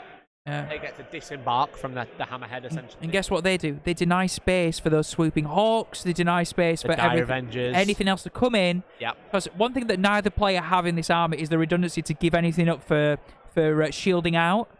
Everything has a role. So if you're having to use one of your units to just block something out, you want to use as cheap stuff as possible. If he loses his two drones on his long strike, does he care? A few pulse blasters or whatever, you know? Nothing. Yeah, they're worth nothing. But they've just screened out. They're a little charge buffer for the Shining Spears, but they've stopped the Dire Avengers deep strike in there, which is obviously crucial. Showing the how Avengers drop down there.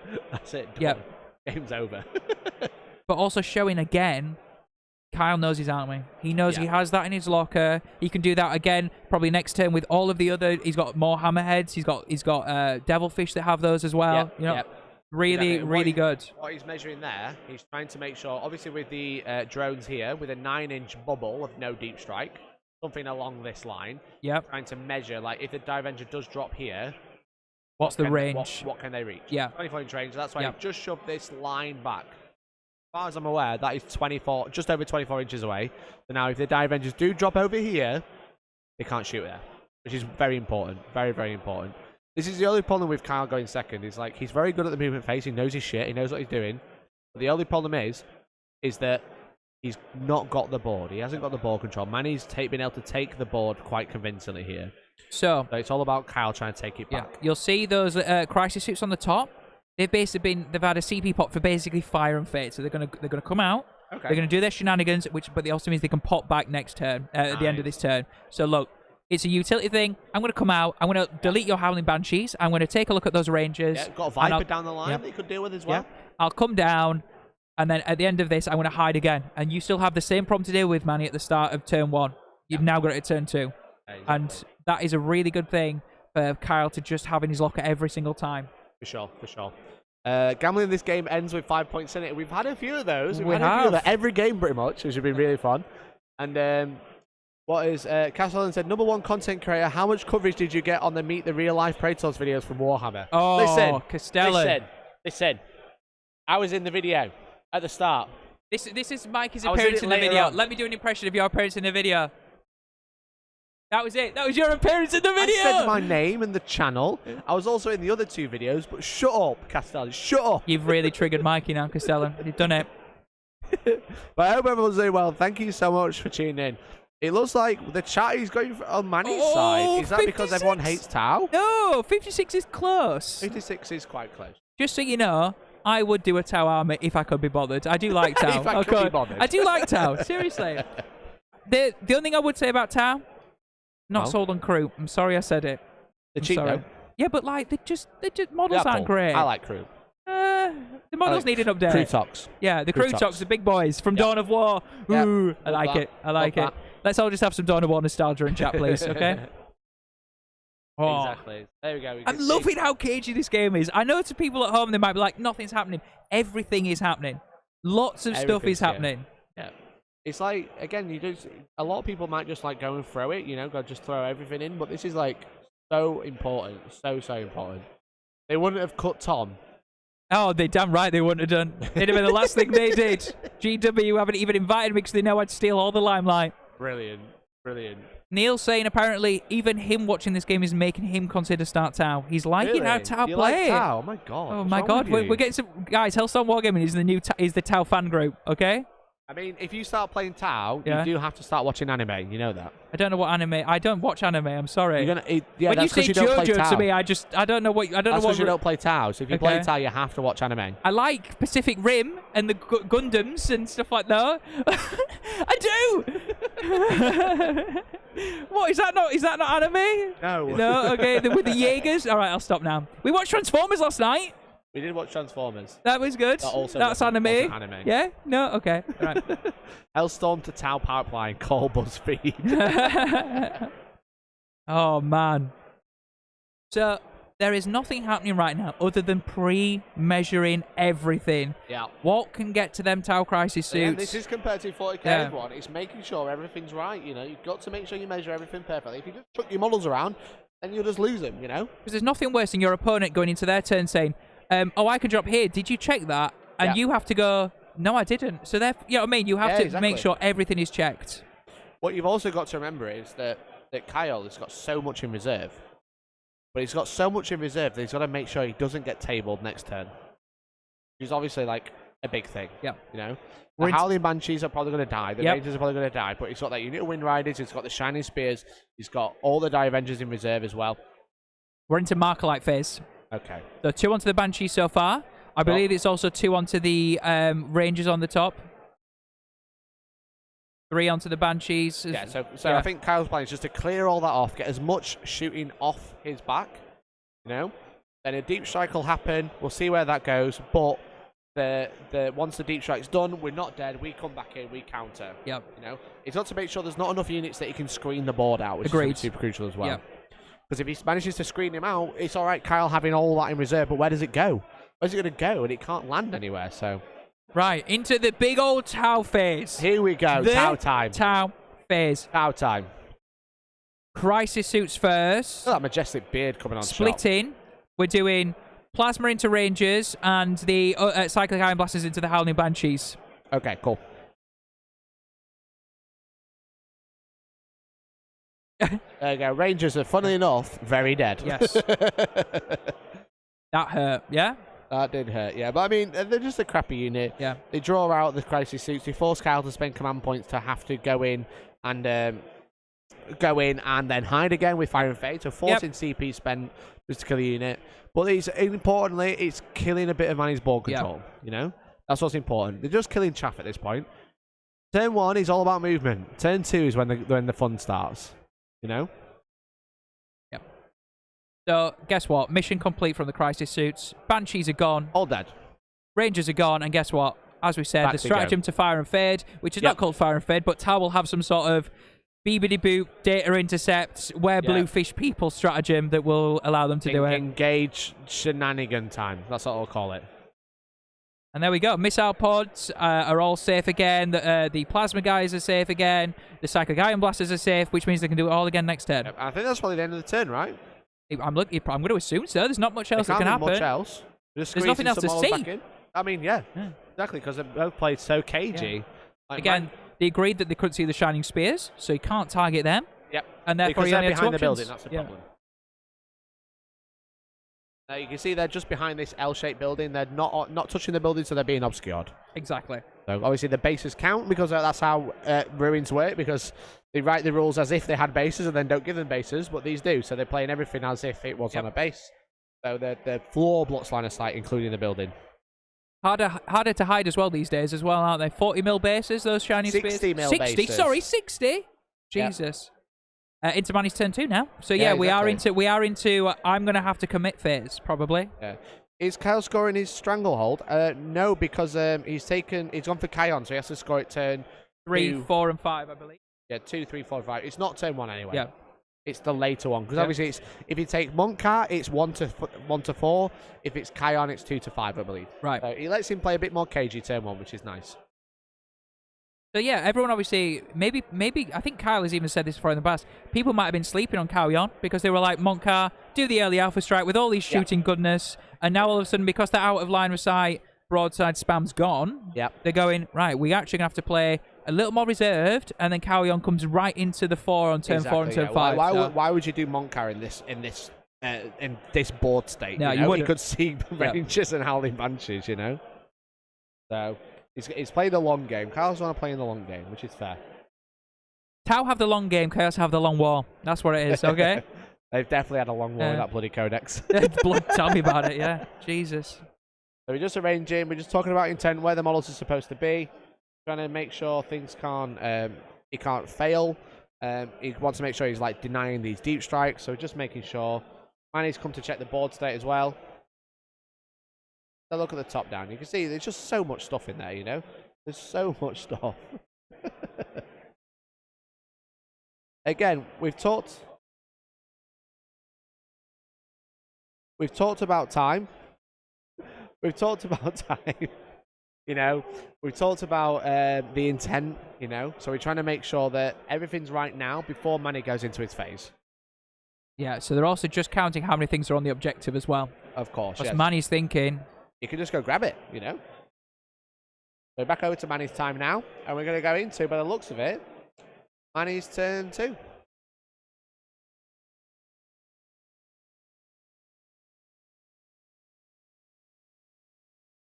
Again, a lot of these players taken these two players certainly taken quite a bit of time early game to really make sure they don't make a mistake. Obviously, as the game speeds up and as we get through to the later gate stage of the game, they're going to have less time. Also means they're going to have less models, which people forget. It takes a lot quicker to do the turns, but they are very conscious that, you know, the clock does tick. You know what I mean? So, yeah. And there we go. As I said, we got the drones out. We're just making sure before Manny starts moving, everything's correct. That's all we're trying to do. You know, just so, because we've obviously got a really crucial deep strike over here. A really, really crucial deep strike.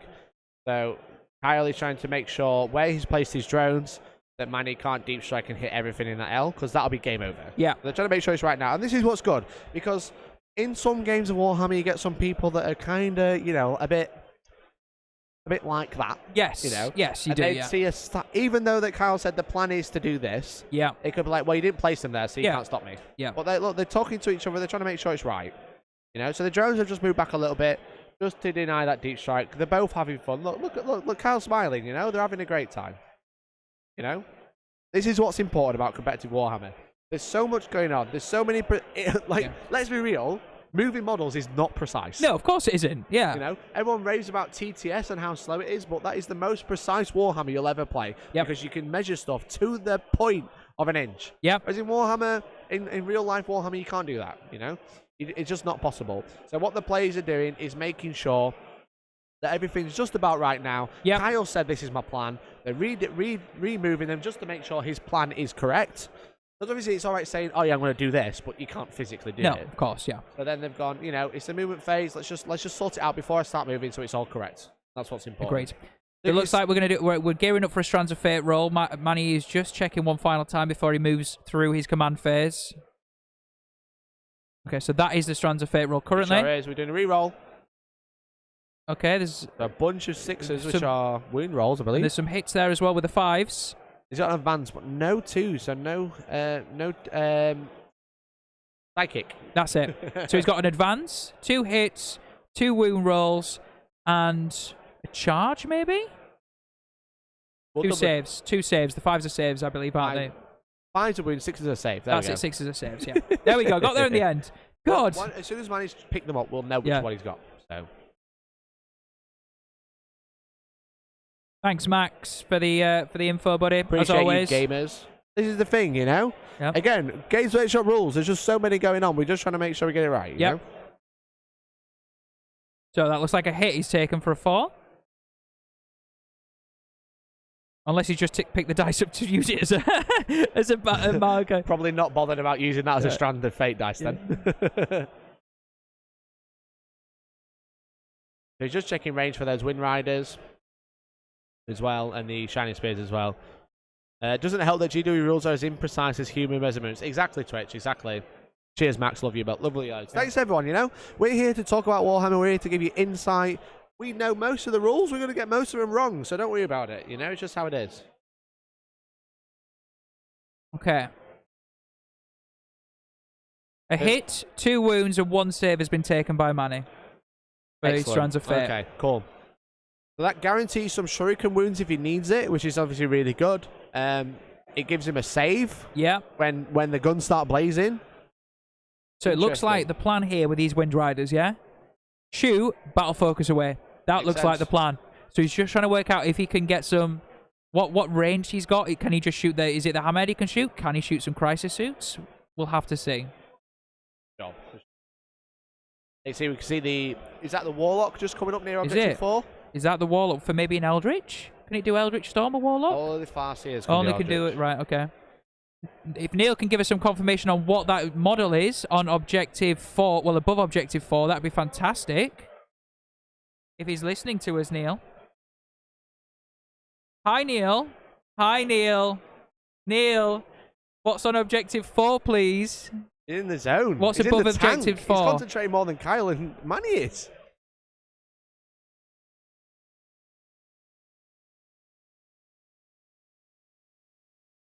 That wasn't a Shining Spear, Dante. It was a character. Right. Apparently, that could be the Farseer on a bike, and it's looking like... Is it not? It's probably a Farseer, because the Warlock's in Unit 2. I just wanted confirmation, that's all. There's the other Farseer coming over on Objective 4 as well. Yeah. So 2 Farseers coming to play with Long Strike and some Crisis Suits. Maybe do some Psychic shenanigans. Maybe an Eldritch Storm. Looks like he's thinking about an Eldritch Storm. And then obviously either firing and fading them back, or battle focusing them away. Yeah. Because Fire and Fade is just move 7. Yeah. Instead of battle focusing, he can battle focus behind the Shining Spears if he wants to. Well, it looks like to me he's the one that has the 3 next to it could battle focus backwards. Yep. And then it looks like he'll get the other one fire and fading away. So he's got utility for both of them. You know? Yeah. Better options.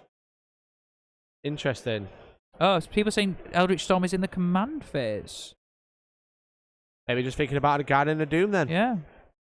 That's 24 inch as well.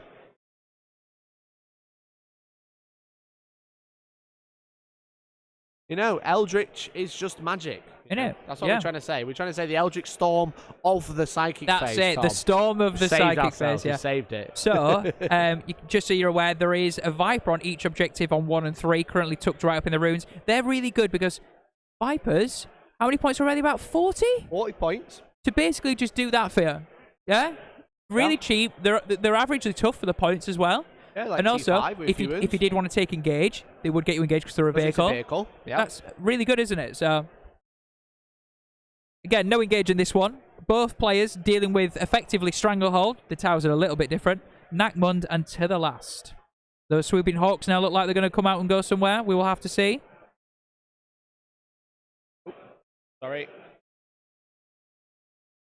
If he gets angles here, I feel like he could be go all over. Yeah, this is why the drones on the crater on the right hand side are so important. This is why the drones are so important.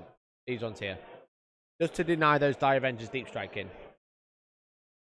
This is crucial now. If he gets a few powers off, if he deep strikes, gets a few in shot, he's got the Wind Riders, which can obviously jump over if he wants to and be really aggressive. Potentially throw one unit away just to hit where he really needs to. It's going to be bad for Kyle. Yeah.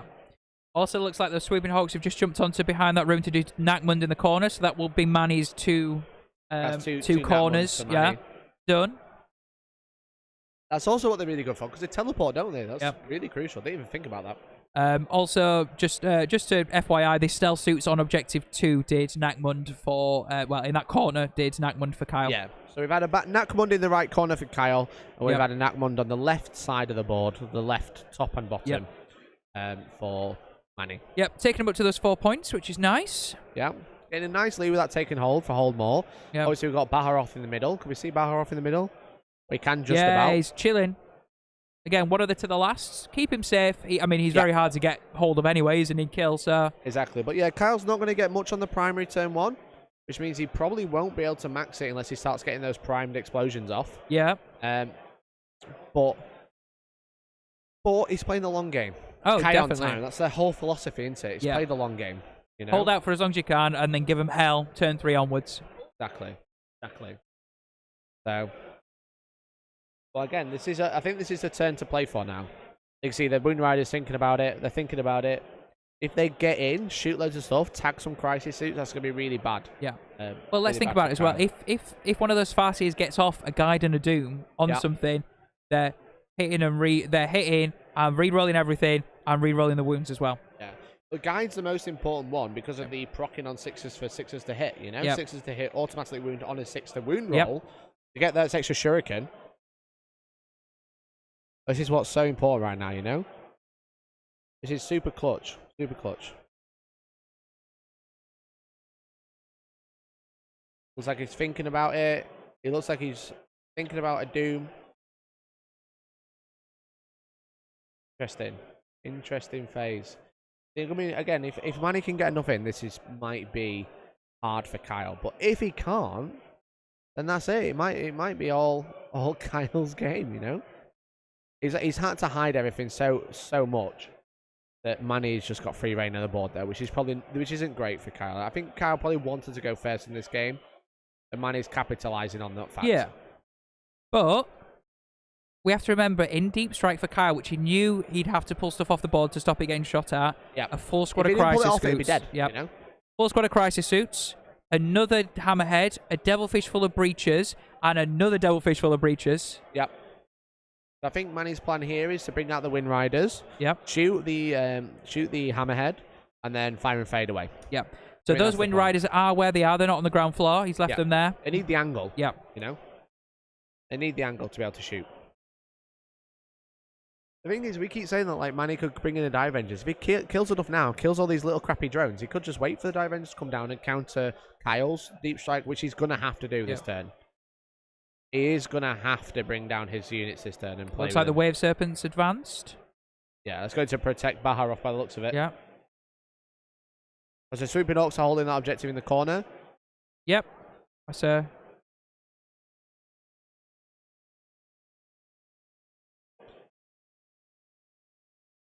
I think he can't fit it where he wanted to fit it. No. You can't really hide on those crates either. No. So. The Dive Engines are in the way right now. The bikes have just been hiding. All the bikes have just been hiding so far. We've had one unit that was sat here, out of line of sight, and they just jumped there. And we had one unit sat here, who just jumped here. I don't think this unit's moved yet. So those Swooping Hawks, they are staying there, but they are on the ground floor. Just again, putting them on the top for visibility. So again, we've got a squad of Swooping Hawks in Objective 1, hiding in that area there, and that's the second squad there.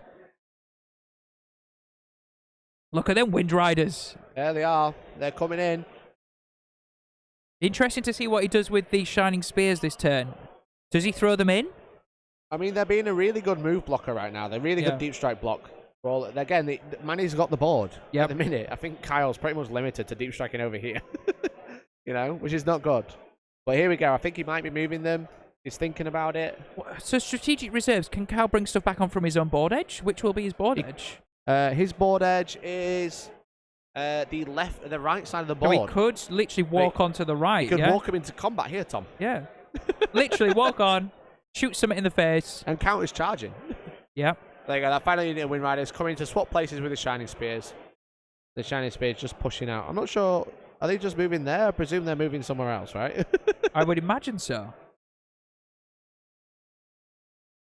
We'll have to see. We'll have to see. Again, they're both having a good time, you know. That's the main thing. There you go. The Shining Spears are shuffling as well. And they're stopping some deep striking by the looks of it. Are they sitting on the edge to only allow him to charge on? Is that what the plan is there? Potentially. Potentially. Now, and then stop him getting into the ruin afterwards. So if he wants to come on, he has to sit in the open. Is that the plan? I think so. I think he's trying to stop some strategic reserve, but there's just some questions going on, so we're just going to have a look.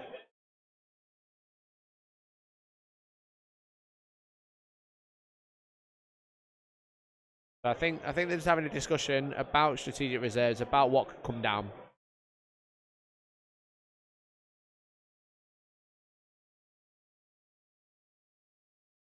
It's interesting. It's interesting watching these two top players, you know, like there's so many rules interactions that they have to check, you know? Yeah, because, well, look, you know as a content creator, you can't know every army. It's so impossible to do that.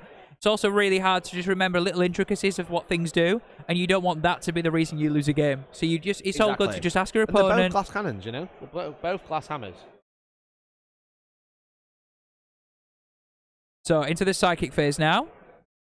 Interesting. Those shining spears have been left there as a move block for strategic reserves. Okay. So what it means is it can come into combat, but he can't come right in that corner if he wants to shoot, you know? Which means he won't be able to get line of sight to the Wind Riders, which I think what Man is trying to do. To protect those Wind Riders, because they have all the guns. The shining spears are decent, but the important thing is having the shots, you know?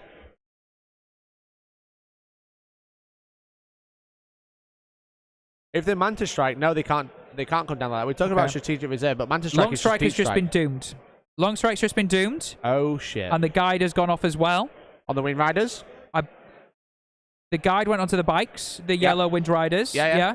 Just there. And he's doomed Long Strike. So that's reroll to wounds. So they're rerolling hits and wounds now. Yes. Long Strike could be in a bit of trouble. Damn. So if it was me, re-roll all the shots or re-roll all the hits looking for sixes, and then if you actually hit with any of them that don't auto wound, re-roll them as well. Damn. Because we know fives, that's a problem. We know fives. But AP3 on a 6 to hit or a 6 to wound. Also, those Wind Riders have been protected as well. That's gone off. So that's +1 save. Yeah. So save now. Into the shoot phase now. That psychic done a really good psychic phase from Manny. That was really strong. Everything really, went really off strong. that he wanted. He also gained a CP from a psychic phase as well. So that's nice as well. Yeah. Fateful Converge. One of the powers on the Farseers is basically gain a CP. Just repeat that last thing for me, Neil, please. Looks like we're going in with the guide first. The bikes are blade storming. And of course, I'm assuming they're shooting Long Strike. That would make sense. So basically, 6s to hit auto wound, generate an extra shot, and he's rerolling to hit. Yep. And he's rerolled a few, generated an extra couple. This is the shot, you know. Yep. This is the power of the Eldar now. This is all the buffs going in. So he's wounding on 5s, pulling out the 6s because they wound on AP3, and he's rerolling everything by the looks of it. Just look how many wounds they've done. Look how many wounds they've done there, Tom. Oh my God! Right, Long Strike is going to have. All of those are AP3, and I believe that means Long Strike will just be on a 6 up, right? I think so. We'll have to see. These are all 6 up saves. Oh, there's a oh dear. He's made a good few, to be fair. He gave it a good go. Is he down? Currently, is there any more dice we roll, or is he still alive? He's down to 3 wounds. Down to 3. Survived on 3. And there's the fire and fade, guys. There's the fire and fade. Hiding behind. Cool. Brutal, but Very not destroyed brutal. Long Strike. Obviously, we fly, and really, really good. Again, this will be really interesting to see. We know they can be hidden there, but in the exact same position. But Manny still has to be wary of the amount of stuff that can come in from Deep Strike. Yeah, and he's making sure he's hiding again. Yep. Oh, brutal. Long Strike down to 3 wounds, you know? Yep. Hot damn. Oh, boy. I don't know how much other shooting there is, though. Obviously, getting Long Strike so far down is great. Yep. But what else Nothing is there? else can really see, right? There's not a great deal. There's the shiny spears, but I believe they've only got catapults, so they won't be able to reach much. He's got the Farseer. He's got the Farseer as well. Oh man, what a great. The Long Strike's just been deleted from some auto wounding from his Strands of Fate. Oh, from the Farseer. From the Farseer. There we go. That's why the Farseer came out. A little bit of redundancy. Twin Shuriken catapult. Hitting on 3s, auto wounding on 6s. Damn, there we go. And that Farseer, as you can see, battle focused away after shot. Perfect. Moved away. Job done. Yeah. He didn't re-roll everything, no, which I was quite surprised at. I would have just re-rolled everything to hit. Yep. You got equal chance of rolling a 1 that you have a rolling a 6. Yep. So One of the gun drones been killed by that other Farseer who popped out to help out with the psychic powers, and that's just battle focused away as well. There you go. So the Wind Rider's hiding, protecting the Farseer, just up from objective 4. 2 up armor save, so if they do get hit by anything, they're quite protected. And the Shining Spears have just done the work on the final gun drone. So everything that Kyle again left out to be to be shot has been removed. Yeah, so sadly losing long strike. Is it game over from that? No, I don't think so. I think we're still in it now. There's still quite a lot to play with. And just to confirm that the Farseer has Mark of Incomparable Hunter and Kernos Bow. So I'm just not 100% sure which one's which, but I'm sure we'll find out. Turn 2 is done. Okay, that's Manny's turn. Stranglehold getting a Knack Mundator as well. We'll get 4 points for that. They're just adding the score up now for turn 2.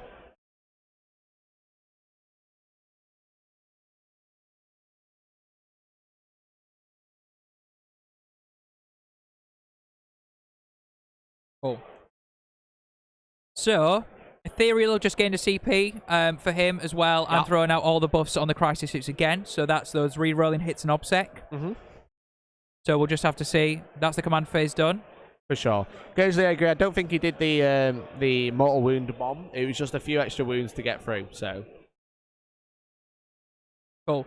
So Kyle spending a CP to pull the stealth suits off. It's only 1 CP, and if they're within 9 inches of any board edge, they can be pulled off and come back on next turn.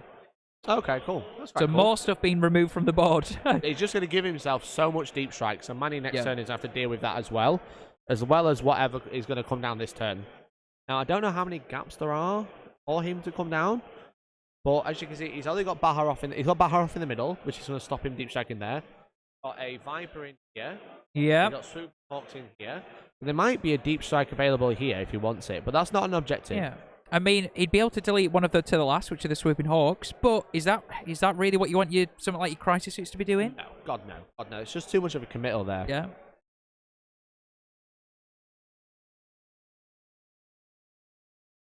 What is Carl going to do? That is the question. Again, everything that both players started with, all the actual real heavy hitting stuff is still on the board. Yeah, well, I mean, not for Kyle. I mean, he's taking everything off. Yeah. He's got 1 Crisis Suit bomb and a couple of commanders, and that's it. But he's not dead. It's just in reserves. He but he will. Strike. That's all he's lost so far. And some crew.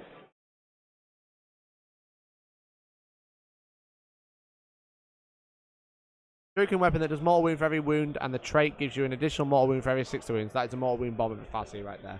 Yeah, the Farseer with the mortal wound bomb is really, really good. It's 6 mortal wounds, I think, is the max you can do. Maybe more. Oh, okay. Nice. So, let's have a look. Let's have a look exactly how that works. Let's just go to Tau. Sorry, Eldar.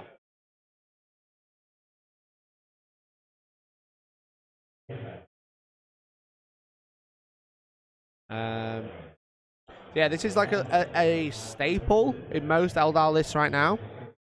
Really, really strong. So, Mark of the Incomparable Hunter. Let's just find it. So, Mark of the Incomparable Hunter is add 1 to the strength of the ranged attacks, which is strength 5. Nice. And an unmodified wound roll of a 6 inflicts 1 more wound on the target in addition to any mortal wound. So, just a wound roll of a 6, mortal wounds. Obviously, having Strands of Fate to automatically wound on a 6 is really nice. Yep. And then Kernos Bow, the relic. Where is it? We're just looking for the relic. The relic. Where are the relics? Oh my god.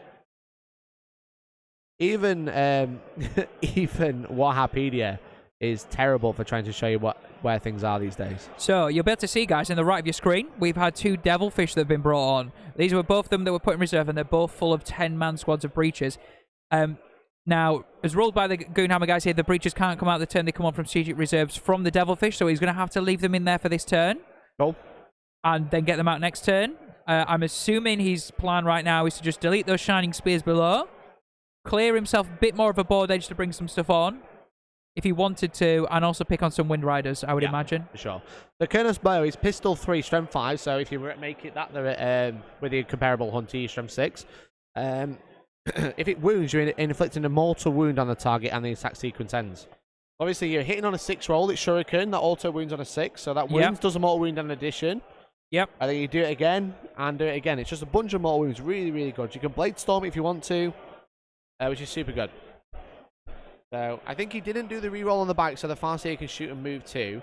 I'm not sure the Farseer had any other attacks. This is very true. So that's a good point. So obviously, the Wind Riders did most of the damage, and then the Farseer finished him off. If he couldn't have a target to shoot, then he would have been left out in the open. Yep, so, very true. Yeah.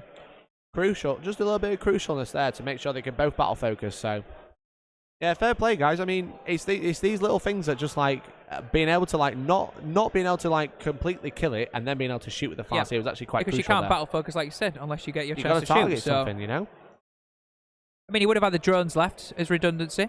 Exactly. Yeah. You remember those 2 drones? The 2 drones were there. That's true. So tense stuff at the Very table. Now, yeah. Oh boy! Very Again, tense. Kyle is a bit hemmed in. We are going into his bottom of turn 2 now. Yep. He's going to have to come out eventually. Again, Tau can delete Manny in a turn easily. For sure. So, as Dante has said, 6 to hit with that Kernos bow is just 2 mortal wounds. Yeah. Just so good. So good. especially when he only had Longstrike only had 3 wounds left to start with. Yeah. So. Just a couple of 6s on the hit all the wounded and it's gone. So Yep. It's interesting. So Kyle's thinking now. Kyle's thinking about his the movement phase. This is where a lot of his stuff can start to come in. He's starting to show his hands now. So it looks like spending a CP on something.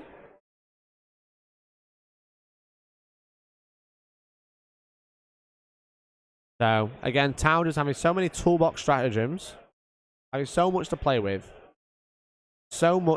But he's got to start thinking now. He needs to take the ball back, or man, he's just going to win this game. You know, he's only holding one objective. He's going to lose on the primary. Yeah. So.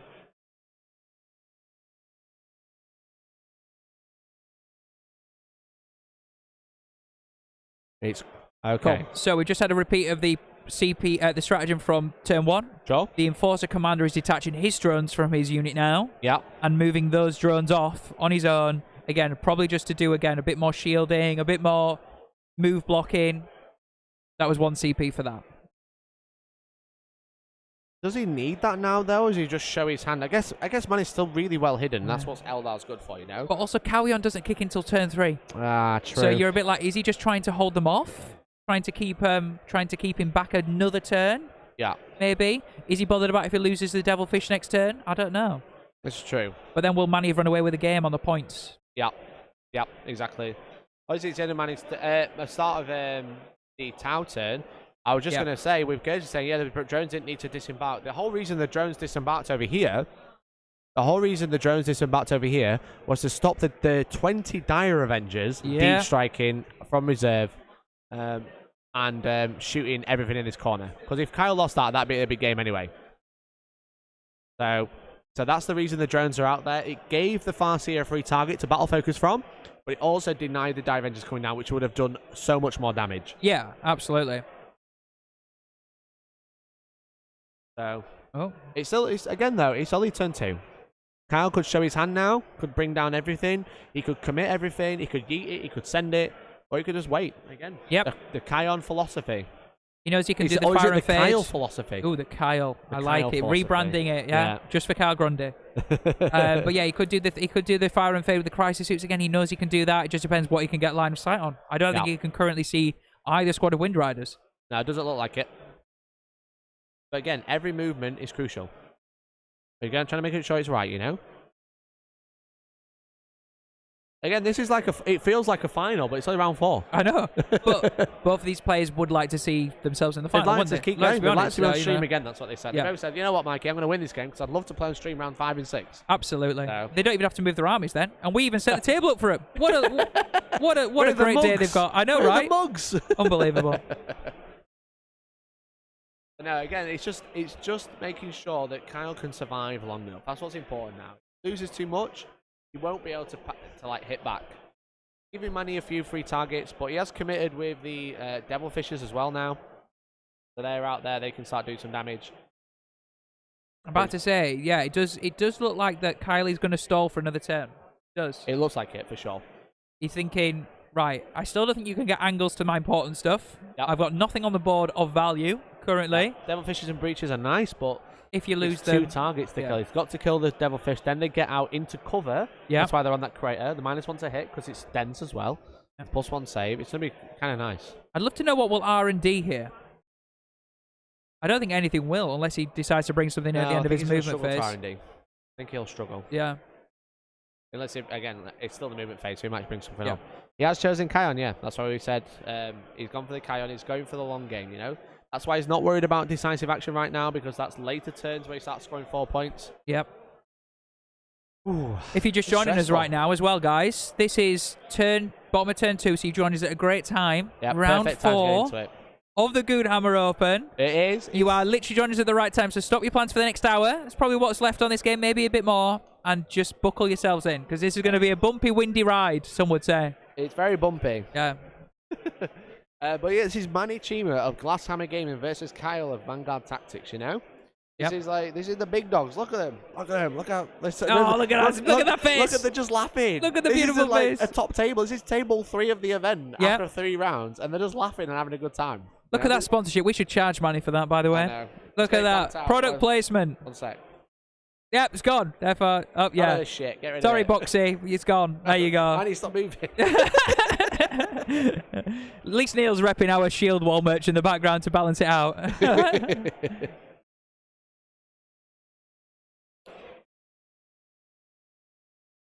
Is Warg guy here? This is the end. Now there's no Warg guy. There is a Titanicus event going on as well down the bottom, and they keep shouting engine kill and cheering. So I think they're having a good time. So the problem on the table, and it's only a problem for Kyle.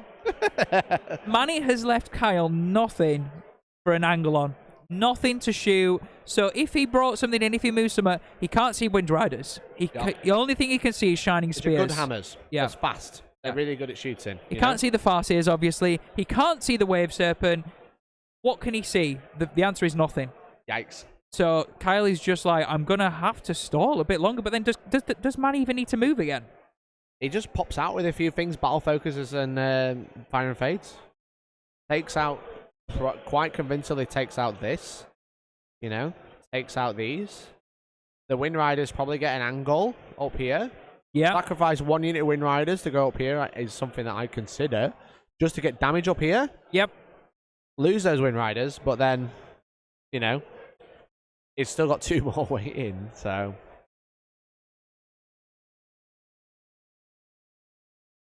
Again, both players understanding those Shining Spears are done now. Who cares? They've done their job. Although they've only killed some Crute Hounds and stopped the strategic reserve from that board edge, they've earned their points back. Yeah. So Kyle's like, I don't need to.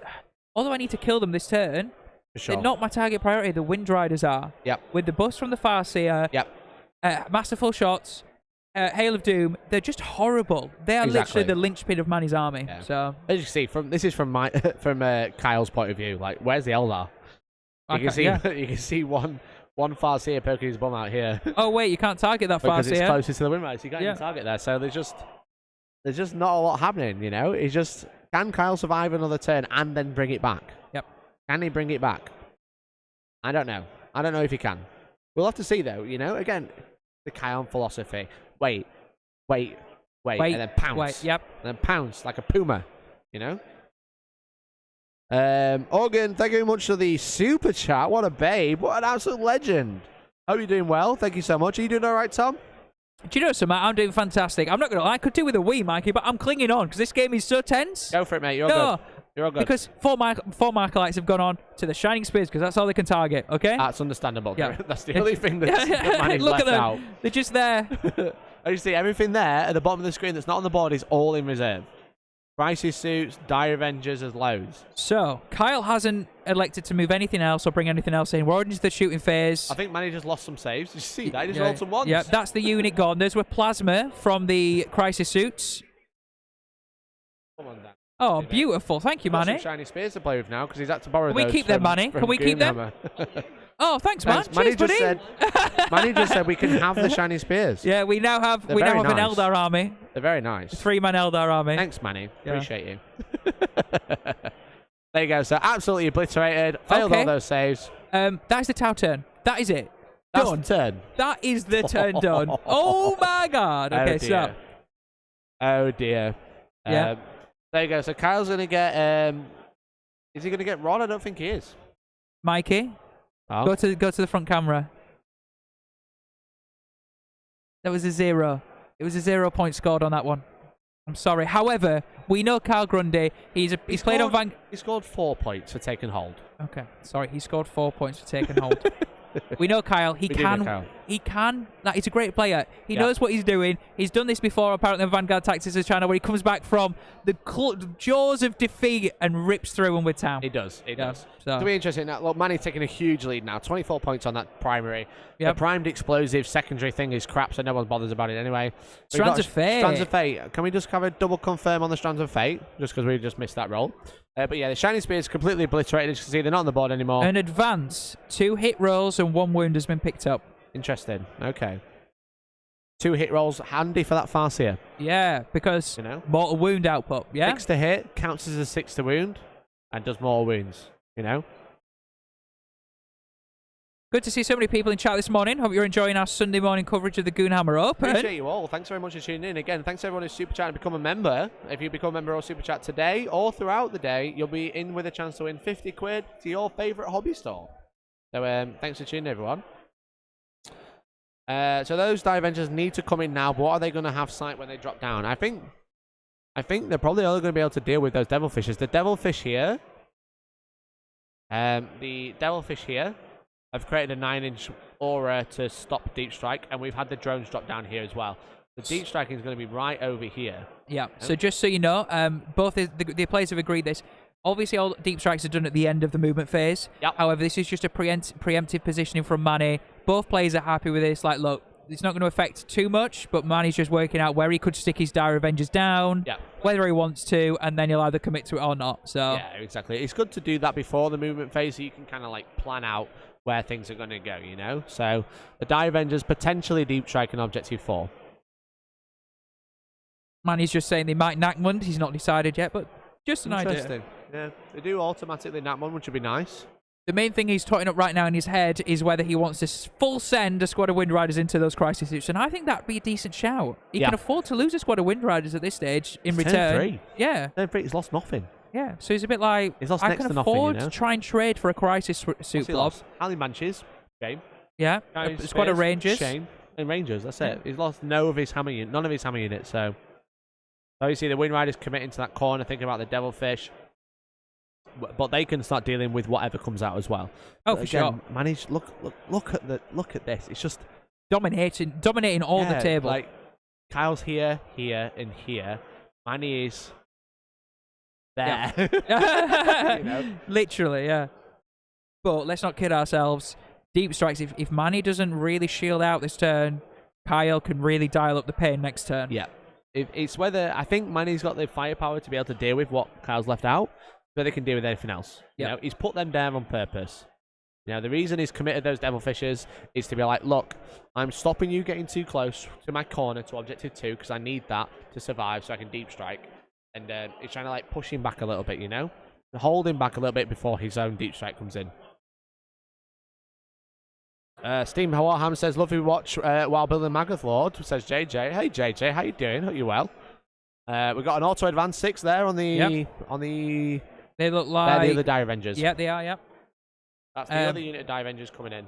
So it looks like maybe Manny now stacking those Wind Riders, going to just try and pop those, both of those Devilfish. And what's inside. And then delete the 2 squads of Breaches inside. Yep. So ignore the Crisis Suits again.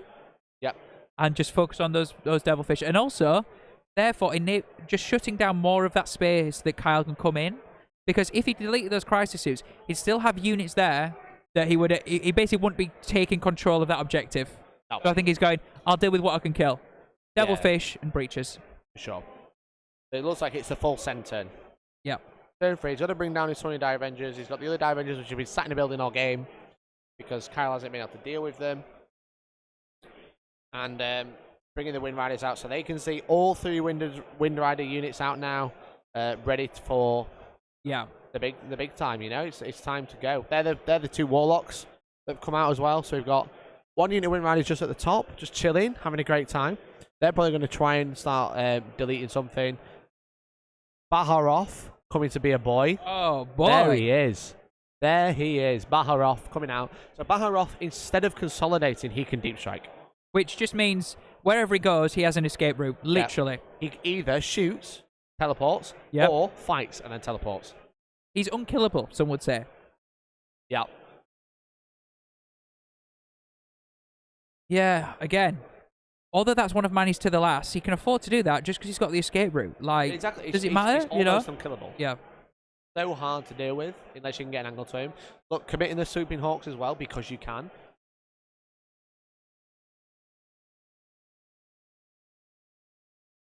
Cool.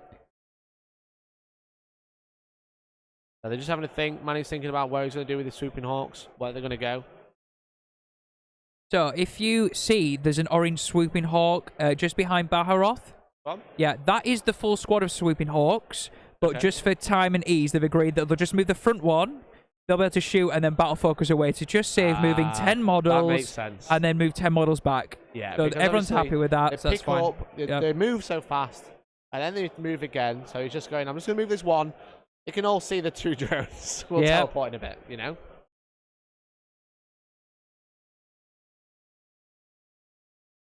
I have a sneaky suspicion that Innes Wilson, one of our friends, one of our channel mates, is listening to the stream now he's finished his game. He's walking around with headphones in and also watching the game. I don't know. Either that or he's listening. Stream. I don't know. I just see him walking around, looking at the table with an earphone in. I don't know. That'd be pretty cool, right? Maybe he could do some table bossing for us. Yeah, now he's finished. Yeah. But yeah, if you got any mates here, guys, you want us to, have an update of how they're going, we'll try and have a look through BCP and have a scan around the hall if we get 30 seconds during this game. Time will tell. Looks like, those everything targeting those 2 devilfish by the looks of things. Obviously going to clear those drones out, but some chaff shooting will do that. Yeah. But then target priority, those 2 drones. Yeah, for sure. Those 2 devilfish. Psychic phase now. Psychic phase time. I was just going to say, those Dire Avengers looking like they're getting out, just got out the Wave Serpent because of the unit of 7. Manny just gaining a CP there from first Psychic test. You cut out there, Neil, if you could just repeat that for me. It is on stream. Maybe it is on stream if he's one of his games. So he did have a mirror match, as far as I'm aware, in the last game. So we didn't want to get him on for that one. We're trying to avoid mirror matches as much as possible. They're a bit boring. More fun to watch. 2 excellent players play 2 different armies as well. Cool. So, Guide went on to the Dire Avengers on Objective 4. Okay. And he has doomed the bottom Devilfish, the one closest to the bottom of the board. All those went off. And the other Devilfish has had Jinx put on it, so that's -1 to save, but not invulnerable saves. Not that a Devilfish has an invulnerable save. -1 to its armor save characteristic. Yep. Hey, Toby says, hey guys, how is doing? How is what doing? Gonna read it? Ligma? Ligma doing? Yeah, then read the next line. Ligma balls. He's playing Orcs. Such an idiot, Tom. Screw you, Toby. Don't catch me out like that ever again. How you doing, Toby? Thanks for tuning in, buddy. We appreciate it. Mr. AOS King over there, may I ask? The Messiah. If anyone is into AOS, you can see Toby chatting about his win with Team England, can't you? I can. So just getting confirmation of what shooting this is. Dire Avengers. Dire Avengers. Dire Avengers. Yes, on Objective 4 now. Shooting in. Looks like into the Devilfish at the bottom. Looks like he's re-rolling most of his hit rolls by the lust of it. Looking for those 6s for Hail of Doom. Is there a link to the tower? I mean, there's a list in the description. You can type !list and there's a link to everything there, buddy. Okay, so it just looked like we're into the save stage now, maybe. Oh, is this wounds? This is wounds. That was re-rolls. This is wounds. That was re-rolling to hit because he's looking for, obviously with Hail of Doom, he's looking for 6s to hit. You know? He's just looking for 6s to hit. There's a Dive Engine just on the left shooting in. Yeah. Being -4 AP going straight through that Devilfish's armor, by the way. Look at all this saves, man. So 13 wounds went straight through.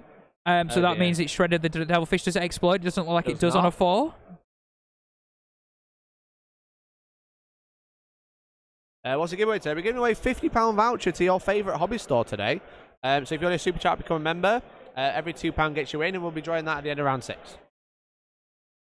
So, actually, confirmation, that was the back unit of Dire Avengers that opened up there. Oh. So we've still got a lot more Shuriken to come in. Oh, dear. Yeah. Obviously, they're going for the back unit because they have less targets because they're further away, you know? So it looks like now the breach is going to have to come out. As you can see, Kyle just measuring where he can get them out, where he wants to get them out for a start. Counter charges as well. Yeah. Which will give Manny more of the board. He doesn't want to give Manny any more of the board that he's already taken, you know? Again, is people just saying, are they going to die anyway? Does it really matter where he gets them out? It sounds really horrible, but, you know. But if they are there, it'll give him a free charge, which will stop Kyle deep striking, which is obviously crucial. So that's what he's doing. I think he's just trying to pull them back by the looks of it. Yep. Obviously, being in the crater, difficult ground, -1 to hit, +1 armor save all at the same time.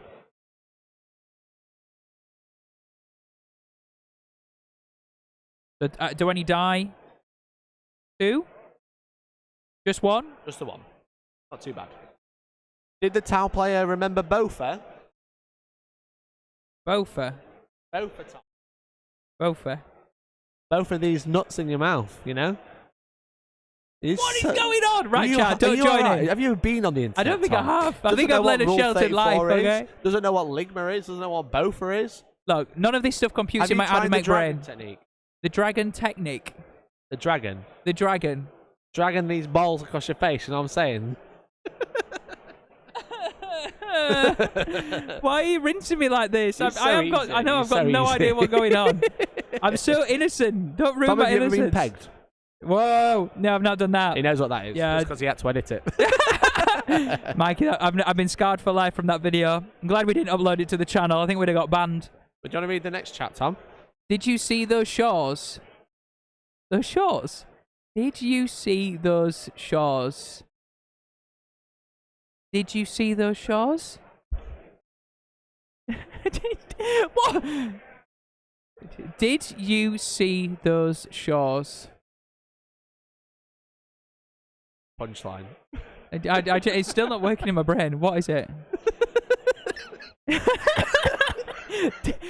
Did you? Come on, Tom. You can make it out. You see. You see? No, nothing to do with you see. Those shores? Those shores. The shores? No. The shiz? No, the shore. No. What is it? Anyway, Manny's still shooting. Looks like he's shooting into the devilfish as well. These were the swooping hawks into the devilfish. And then they're going to teleport away. There you go. To save all that. Why move 10 models so you can move 1, have him shoot 10 times, and then fly away again? Still don't understand what happened, but all right, cool, thanks. Yeah, all right, Tom. You having a good time? Yeah, those shores. No. For shores. For sure? No? Okay. Right, we've now got the car park that are known as the Wind Riders, I believe. Yep. And it looks like they'll be picking on breaches, or is it the devilfish, Neil? He doesn't know either. He's working it out as we speak. He's doing a great job. The thing is, it's just so much darker here.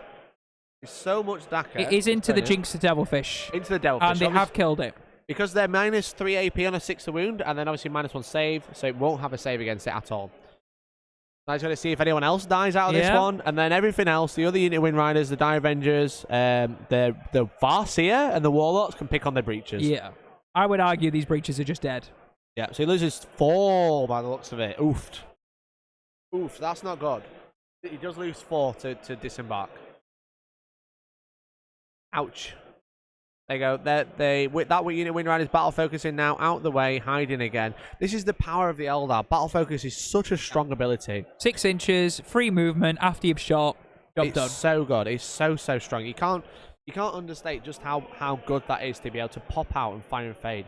I mean, Tau have to spend command points for it, and Eldar everybody gets it. Yep. You know.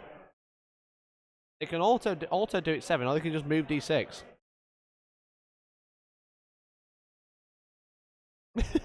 Listening to Tom get caught out by these has been 10 times better than this high-level gaming you're running in the background. Look, I still don't know what's going on, okay? Right. I've got no idea. So. Also, Truck Station says, top of the morning to you from West Virginia. Are you going to say it? West Virginia, man and I, take me home. Thanks, Truck Station. You're doing well. Country road, all together. Na. Stop it. Hey, we're going to get copyright claimed. No, I don't sing like that. I'm not good enough to get us copyright claimed. Yeah, Gergen says, the best anti-tank in Craftworld is Hail of Doom Shuriken. It really is. Yeah. It really is. It's so Weight good. of dice, high AP. What more do you need? Exactly, yeah. So, like, when I used to play Craftworld, that's all I took. I didn't really take any anti-tank weapons. I just took just took Shuriken because Yep. Doom re-rolling everything. Get the Shuriken through. Looks like another, maybe a battle focus there, maybe? So the Farseer there, doing his mortal wounds, and then battle focusing out of the way. Got to read the chat, Tom. Busium is talking to you. The eye roll. Oh, the eye roll that we just got. Has the Eldar player used those Shalamakers? Shalamakers? Shalamakers? Shalamakers. Martin's talking to you too. Tom, you my daddy. You my daddy? I got that one! Yeah! Oh, Chat, I man. got that one. Thank you for supporting me through this journey of realization that I don't know any rude words or things. God, Okay? Tom. Oh, God. Yeah. Just so you know, yes, that was the Farseer just popping off some breaches. Yeah. Yeah. Shadow Sun says Bright Lanterns would be good if half the game didn't just have iron runs, so Shuriken is just dumb. The things with Shuriken is that it's just weight of shots, and it does have very high AP. Even against invuns, it's just weight of damage. And also, AO Flocker, thank you so much for becoming a member of 3D Printer Go Burt. Thank you so much. Make sure you join our Discord if you do have a 3D printer, because you'll get access to all of our print settings. So thank you so much for becoming a member, bud. I really appreciate it. Thank you so Manny much, just spending a CP to auto battle focus 6 with those bikes, which just finished the breaches off. So That's just fair. trying to get back around that corner, hide as much as possible behind obscuring terrain, and now you'll be able to see that Kyle literally has crisis suits, an enforcer commander, and an iridium battle suit commander as well. That's it. That's what is left on the table. There's just nothing left. Please use the one to buy a new Vicky Warsuit. Thanks, mate. Appreciate it. But there you go. So Manny just having even more board control now. Even more board control. He's just dominating this game. Kyle is just sat in that corner. He's been there the entire game. But now it's the time. Kyle's got this.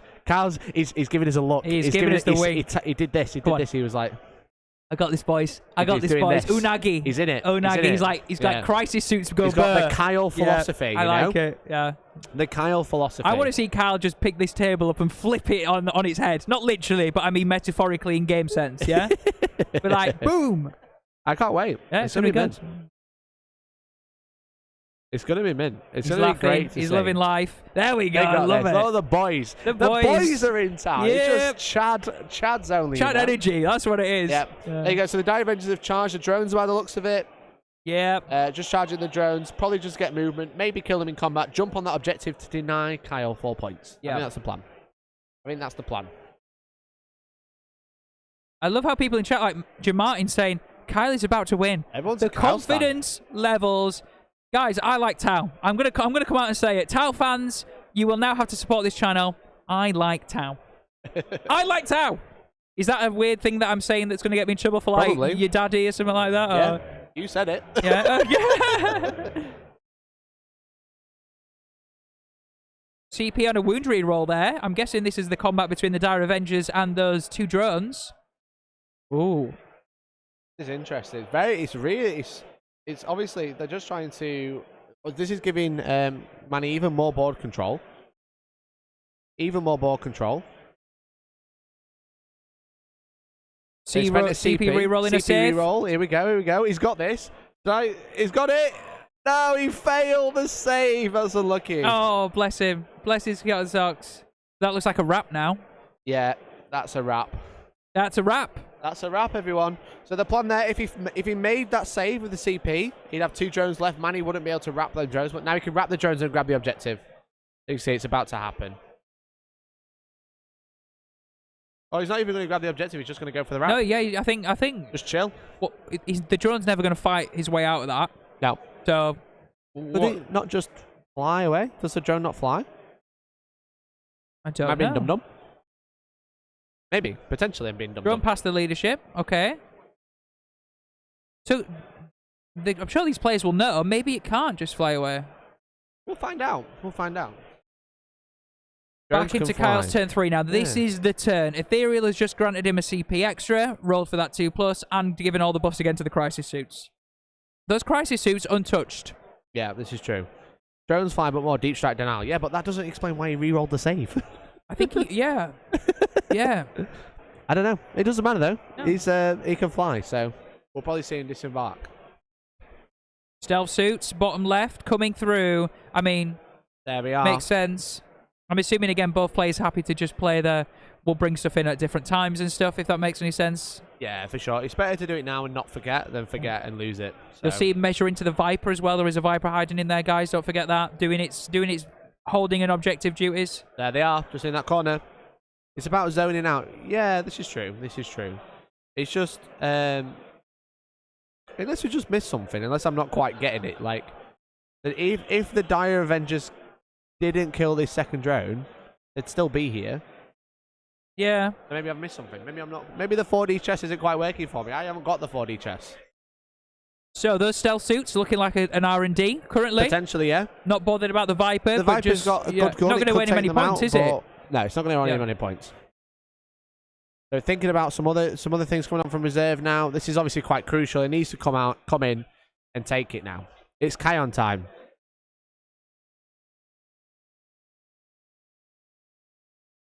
Close. I love a close game.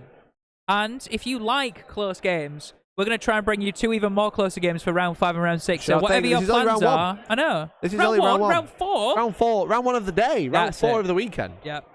So come and make sure you're around for the rest of the day. Gonna have another game after lunch, probably about like 12:31ish, something like that, and then we'll have another game about 4ish. That'll be the final. Have the top table on, guaranteed. So Kyle thinking about some more strategic reserves now. Just checking a roll with each other, having a nice natter. We don't quite have the angle for the nice natter. We love a natter though. It's like a mother's meeting. Time. Look at, they're having a great time. They're just chilling. Getting the Jubilee. They're getting the sandwiches, the finger sandwiches out. The afternoon tea. Gonna have a bit of a sit down and a chin wag about some rules. Yep. Exactly.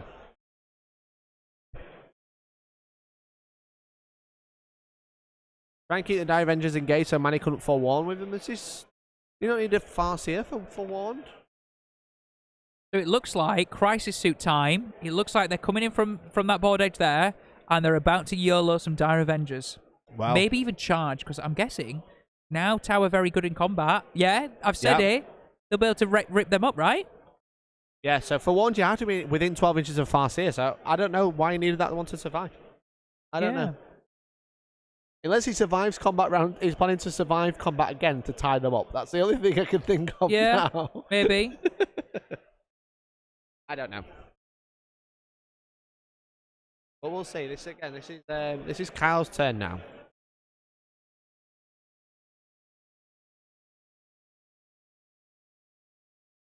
Just again, movement phase is so crucial, right? Yep. So the crisis bombs come down. Is Manny going to use forewarned? I don't know. Did they come in from strategic reserves though? Well, even if it's strategic reserve, you can still forewarn them because they've come from somewhere that wasn't the board. You know. So those Dire Avengers, both units of Dire Avengers, could forewarn. I'm talking quietly just because I don't want to remind Manny in case he's forgotten. I'm sure he hasn't, but you know, you never know, do you? You never know. So apparently, Manny's saying that he is planning on losing all his Dire Avengers and maybe even a unit of bikes. Wow! All of this. This is the thing though, because Tau he's played the long game. He's obviously using Kion, so now the buffs are starting to rack up. And he's got to go for it. This is the turn now. If he doesn't clear enough, he's dead. You'll see that Hammerhead's come on the right, yeah? Top right, yeah? That Hammerhead has eyes on the Farseer. He's planning to clear enough away from that Farseer to be able to target the Farseer. With a Hammerhead railgun straight down the throat. I mean, if he pulls that off, that would be insane, right? That will be insane. All guns blazing time. So he's going to have to kill all of this. Yeah. Well, this unit. Yeah. And a lot of this unit. Yeah. Because it's within 3. Oh, well, there's also a Farseer down here as well, isn't there? So. Yeah, the Warlocks he'll be able to target soon if he kills enough, which he can do. Because 10 Dire Avengers isn't a great screen, I'm not going to lie, mate. No. I'm on the edge of my seat on this game. I know it feels like not a lot has happened, but everything has happened. This is it now. Yeah. This is it. So make sure you don't go anywhere. Thank you very much for tuning in, everyone. I hope you're all doing well. This is round 4 of 6 games. This is so tense. Yeah. This is what Sundays are made of, right? This is a Sunday. Yeah. This is a good Sunday, you know? That is the face of a man who likes a stratagem he has just played. He's like, so happy. Use my stratagem. Yeah. He's always so happy. He is. He's a happy man. I like his beard. It's a very good beard. He does discussing a stratagem. I've only just discovered. I'm sure Valrak's left the chat. Valrak has actually sent me a photo of him in the shower. If you are just joining us. Well. Wow. Come on, focus. Focus. Well, I don't know if you can see. He didn't message me. There you go. It's bad lighting. But that is the face of Valrak in the shower, everybody. He didn't. Thank you, Valrak. I love you deeply, mate. Why didn't he message me? He loves me more than you. I'm sorry. It's just the fact. Can he give rerolls to those suits? I'm not 100% sure, but we're probably about to find out. You know? Also, I'm definitely going to put that photo in our Discord. So ! Discord if you want to see Valrak in the shower. There you go. Crisis suits coming. Commanders and crisis suits starting to poke their heads out now. Oh, he's got to. He's got to. Yeah. He's in Kion now. 10-3. This is it. I can't believe how this has been a great game. He's been mint. Like I'm never just saying that. It's mint. I'll be honest, I can't believe Kyle's still in it. He's just been sat in the corner the entire game. But he looks so confident about the fact that he has been sat in a corner. He keeps saying to us that he's going to win. Yeah. I've got faith in him. Is it like just bold willness, you know? Maybe. Bold confidence, you know? Or is it just... Or has Manny played right into his hands? Yeah. My only concern for Kyle is I don't know. Now he's lost those breaches and he's going to lose those stealth suits probably. What does he have left to R&D? You don't really be R&D with Crisis battle suits, do you? No, but if he does it with one more unit, that's 4 points at least. He's still got his to the last alive. Well, he's definitely got 4 points because he's done it in his own corner. He's now going to probably do it. Yeah. But then, like, is he going to get 12? That's what I'm thinking. He probably could get an 8. Get 12. But still, if he clears his bottom left, if he clears the bottom right corner, he'll then have space to R&D there. For sure. But the top left's going to be an issue for him. I don't think he's got anything else to bring on, has he? We'll have to see. I think this is the turn he's bringing everything down. You know. I don't think he's bringing anything else in. So now this is it. Now this is Kyle's turn. He's gone. I am Tao. Balls to the wall. I've got guns. I'm going to clear everything off, and you're not going to be able to retaliate. And that's kind of the plan with Tao. Yeah. Good to know that our claim to fame is that we're better than Songs of Praise on a Sunday. That's what I've always wanted. Have any bombs been dropped? I don't think so. No.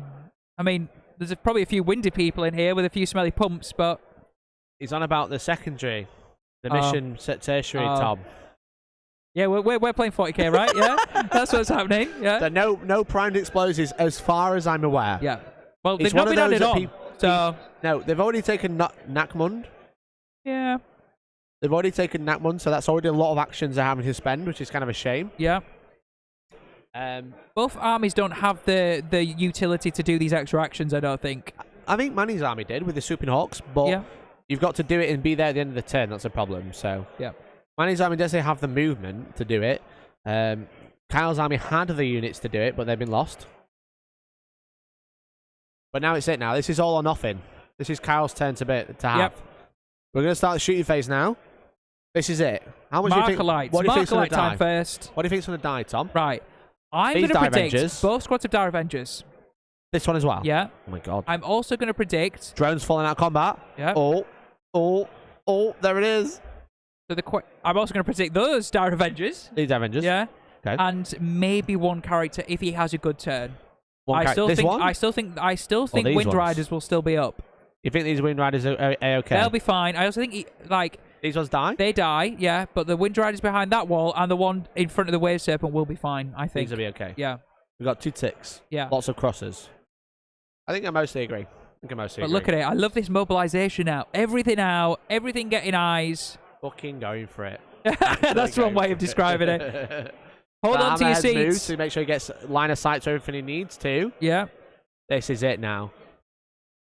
That Hammerhead also has sight, as you can see on the far side, just touching objective 4. Yep. Oh, wow. What's he going to start with? What's he shooting with first? I mean, if I'm him, I start with piddly stuff first to see how well the piddly stuff does. Yeah. Start over here. These have less targets. Yeah. And also the drones and stuff. You want to just make sure you're maximizing as much damage output as you can. For sure. There's one of the commanders. He's going for it. He's thinking, if I can get rid of those Dire Avengers and kill all those characters, no guide, no doom, no CP. Yep, no protect, no nothing. No mortal wound bombs. Yep. This is it. Obviously, while the Wind Riders are alive, while the Warlocks are alive, they're providing a lookout sir to those Farseer. Yeah. Also, we know that an Eldritch Storm happens in the command phase. If he leaves one of those characters up, Eldritch Storm could really hurt those crisis suits. Yeah, exactly. Exactly. He's thinking about it. New Mark Lights coming in. Onto the front squad of Dire Avengers by the looks of things. One hit. One. That's good. That's a start. Yeah. That's what he needs. He needs it to claw back. Is he gonna? Can he? He's got so much on the board now. You just think, oh my god, he had nothing. It's all come on in one wave, which is what he needed to do. You can't go at this half-assed. You have to just go. Yeah. Got another marker light on there now on the other unit of Dire Avengers. Yep. Correct. Yep. Spreading those buffs. Spreading all those buffs now. And 2 onto the unit of Wind Riders on the right at the bottom right of your screen. He knows what he wants to do. He wants to kill all those Dire Avengers, kill 6 Wind Riders. Yep.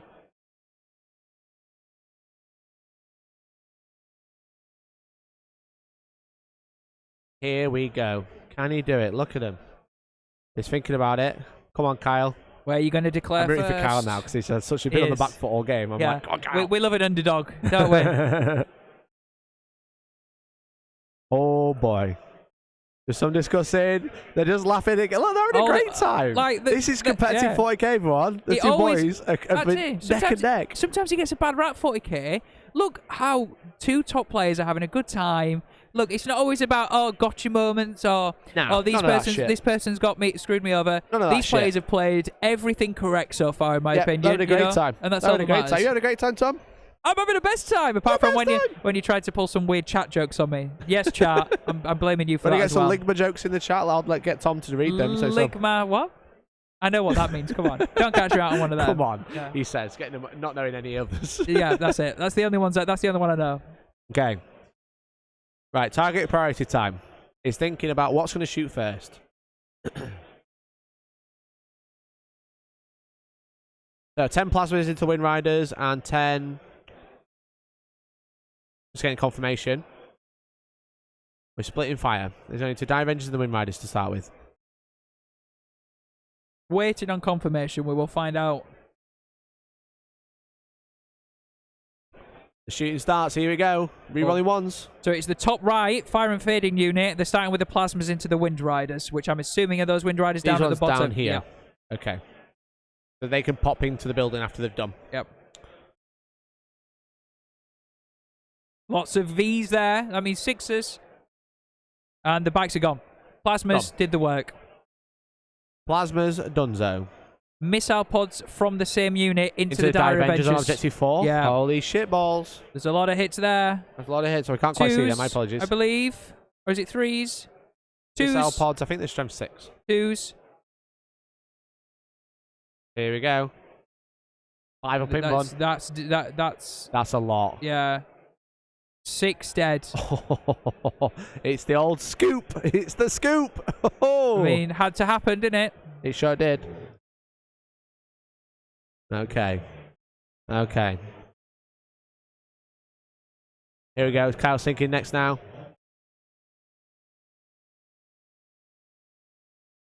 He's thinking about the hammerhead.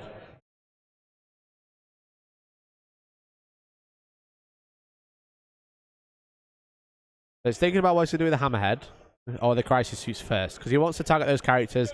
Ignore those invulnerable saves to the big cannon. Yep. Delete a Farseer. Delete Warlocks. Yeah. For fun. Look at him now. Tom. Now he's going, I need to look at my big unit. I want to do them first. I think that's where he's going. If he clips some Wind Riders. Yep. If he clips the Wind Riders, stops the pseudo bodyguard, the lookout sir. Yep. You know, so he can target that Farseer and just blow them up. And if he does that, the Eldar will be strong, but they're nowhere near as efficient. No, they're not optimal. They're not at their optimal performance. No protect, no jinx. You know? No protect, no jinx, no guide, no doom. Tom, are you reading the chat, sorry? What about the Eldar Puma strat? Puma strat? Puma? Is it about pooing? Is it about pooing? Is it about pooing? Someone else is talking to you as well. Are Tau going to use the dragon strat? Yeah, but that's the drag on my balls face, isn't it? Drag on the balls face? Drag on my balls, I don't know. I've got no idea. Chat, stop it. Here we go. Crisis suit's coming in now. Yeah. Back to Series 40k. Thinking about how he's going to split.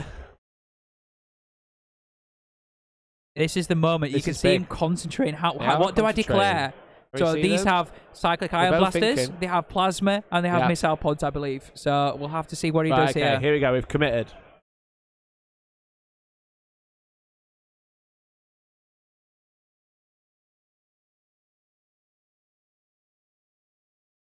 Right. Okay. Here we go. Here we go. No, we're still measuring. He's still measuring. No, we're not. We're still measuring.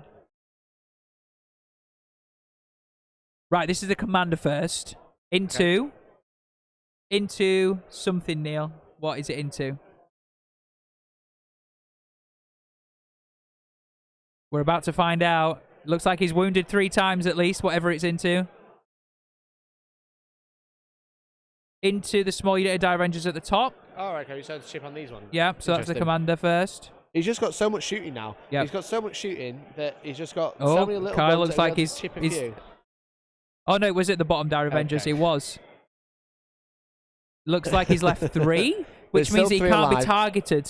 Can't target the Farseer yet. He's still got the Wind Riders there. No, they're Warlocks, aren't they? They're Warlocks, sorry. So you can't target the Farseer yet. But you could have targeted the Warlock, right? The Warlock are Seer Council, I believe. Right. Kyle seemed annoyed that he only killed 1. Yeah, so the Warlocks are Seer Council. Right. So they're providing lookouts there to the Farseer. But you can still then target the Warlocks after you've killed an extra dire Avenger. Can shot because they're not characters. Okay. Got you. So, but those 3 dire Avengers are still providing cover to the Farseer, but he's going to kill the Wind Riders as well. The Warlocks as well, sorry. Yeah. Can't quite see because they're just behind that building, which is kind of annoying. Kyle seems a bit gutted that one of those didn't go through there. Yeah. He's got to think now. He's got to try and use some little crappy guns to try and deal with them. Maybe some drones from the front there, maybe. 2 saves. All right, okay. He's thinking about the hammerhead. Oh. But he's got to make sure he chooses his target correctly. Because that's the thing. He can declare into the units behind that are protected as long as he kills the bodyguard unit first. No, he can't declare. Can you not declare? In combat, what you're thinking. Right, okay, sorry. But no, he can't declare My bad on that one. Whilst the Farseer is protected. Right. It's not an eligible target. Right. He's thinking about now the hammerhead, what he's going to shoot into first. Looks like he is doing hammerhead into 3 dire Avengers. He needs them dead. But I think they're just discussing it. No. Okay. Manny's considering lightning fast to make the hammerhead hit on 5s. Ooh. So, there's been some CP spent. Okay, so Kyle's done some munition rounds on the hammerhead.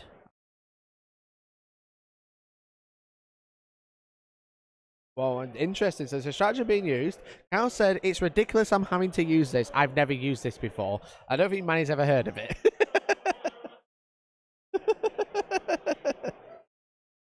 About to find out. Okay. So for every model in the unit, you do 3 mortal wounds. No, you do a mortal wounds.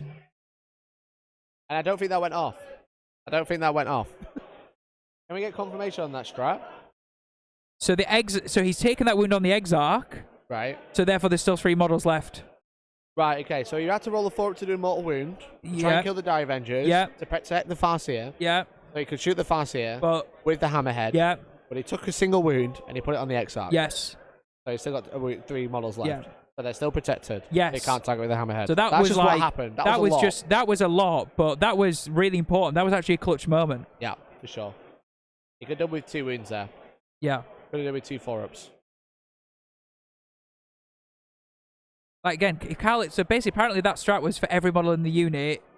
The sum of munition rounds is at 4 up its mortal wound. If he'd have done that before, he'd have killed more of them. Again, killed more, then shot them, and then got rid of them. However, he didn't know he needed to do that. He thought he'd have done enough. He could shoot them. Yeah. You know? Just hope he could just shoot them off the board.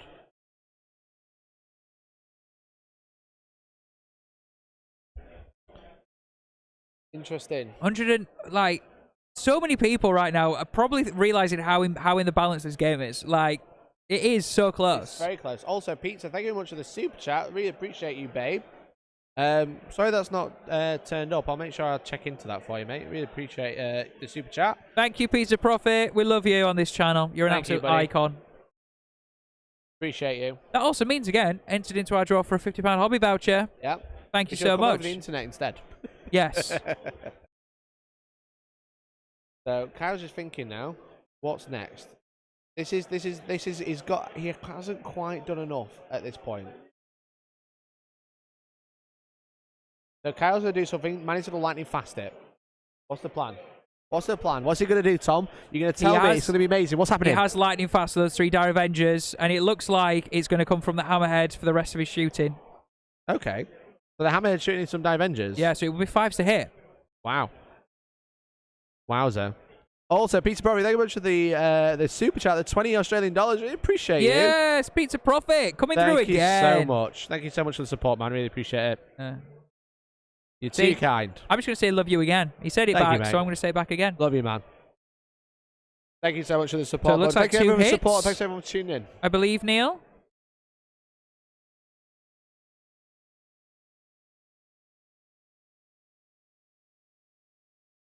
Neil, you're not pressing your button. All right, here we go. Here we go. 6 wounds, 6 saves coming in. Okay. Saves one at a time. Oh, he's failed that one. Just one. One. So that was a cyclic ion blasters into the warlocks. 1 warlock dead. 1 warlock dead. Which means that Farseer is still protected. Look outside because of Seer Council. So the Seer Council used to be bodyguard, but now it's still coming in clutch. It's just protecting that Farseer from being shot by anything else. Yeah. It's not going Kyle's way, which is a real shame. It's really not going Kyle's way right now. This is the rest of the guns into the Dire Avengers.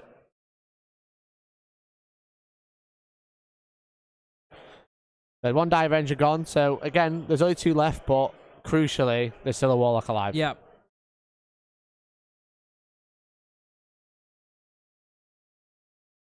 There's 7 wounds.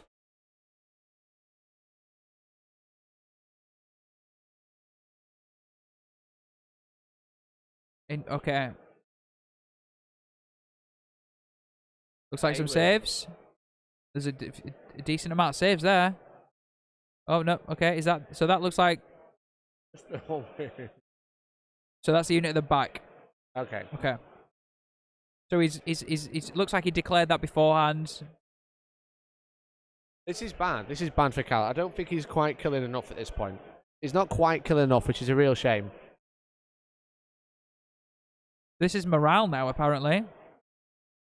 Oh, he's just failed them both! He just lost both Fire Rangers on morale! Oh, man, rolled the 6 and rolled the 1. Oh, dear. Oh, dear. Oh, dear, oh, dear.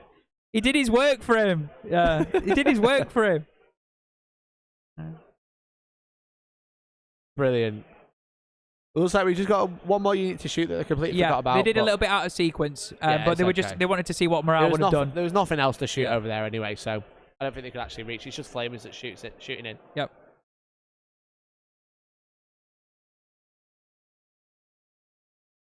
Just at the Dire Avengers, and the next are objective 2. Try and clear them off. Yeah, just to clear. And again, I don't think Kyle's killed enough. There's still 2 units of Wind Riders. There's still both Farseers. The Warlock can still cast powers. You know, he's not in the strongest position now. If Manny can come and clear the crisis suits with the Wind Riders, I think the writing's on the wall at that point, mate. Yeah. It's not looking good. Crisis suits can be tough. 3 wounds. They are tough. Oh, that was loud. Can we get a confirmation?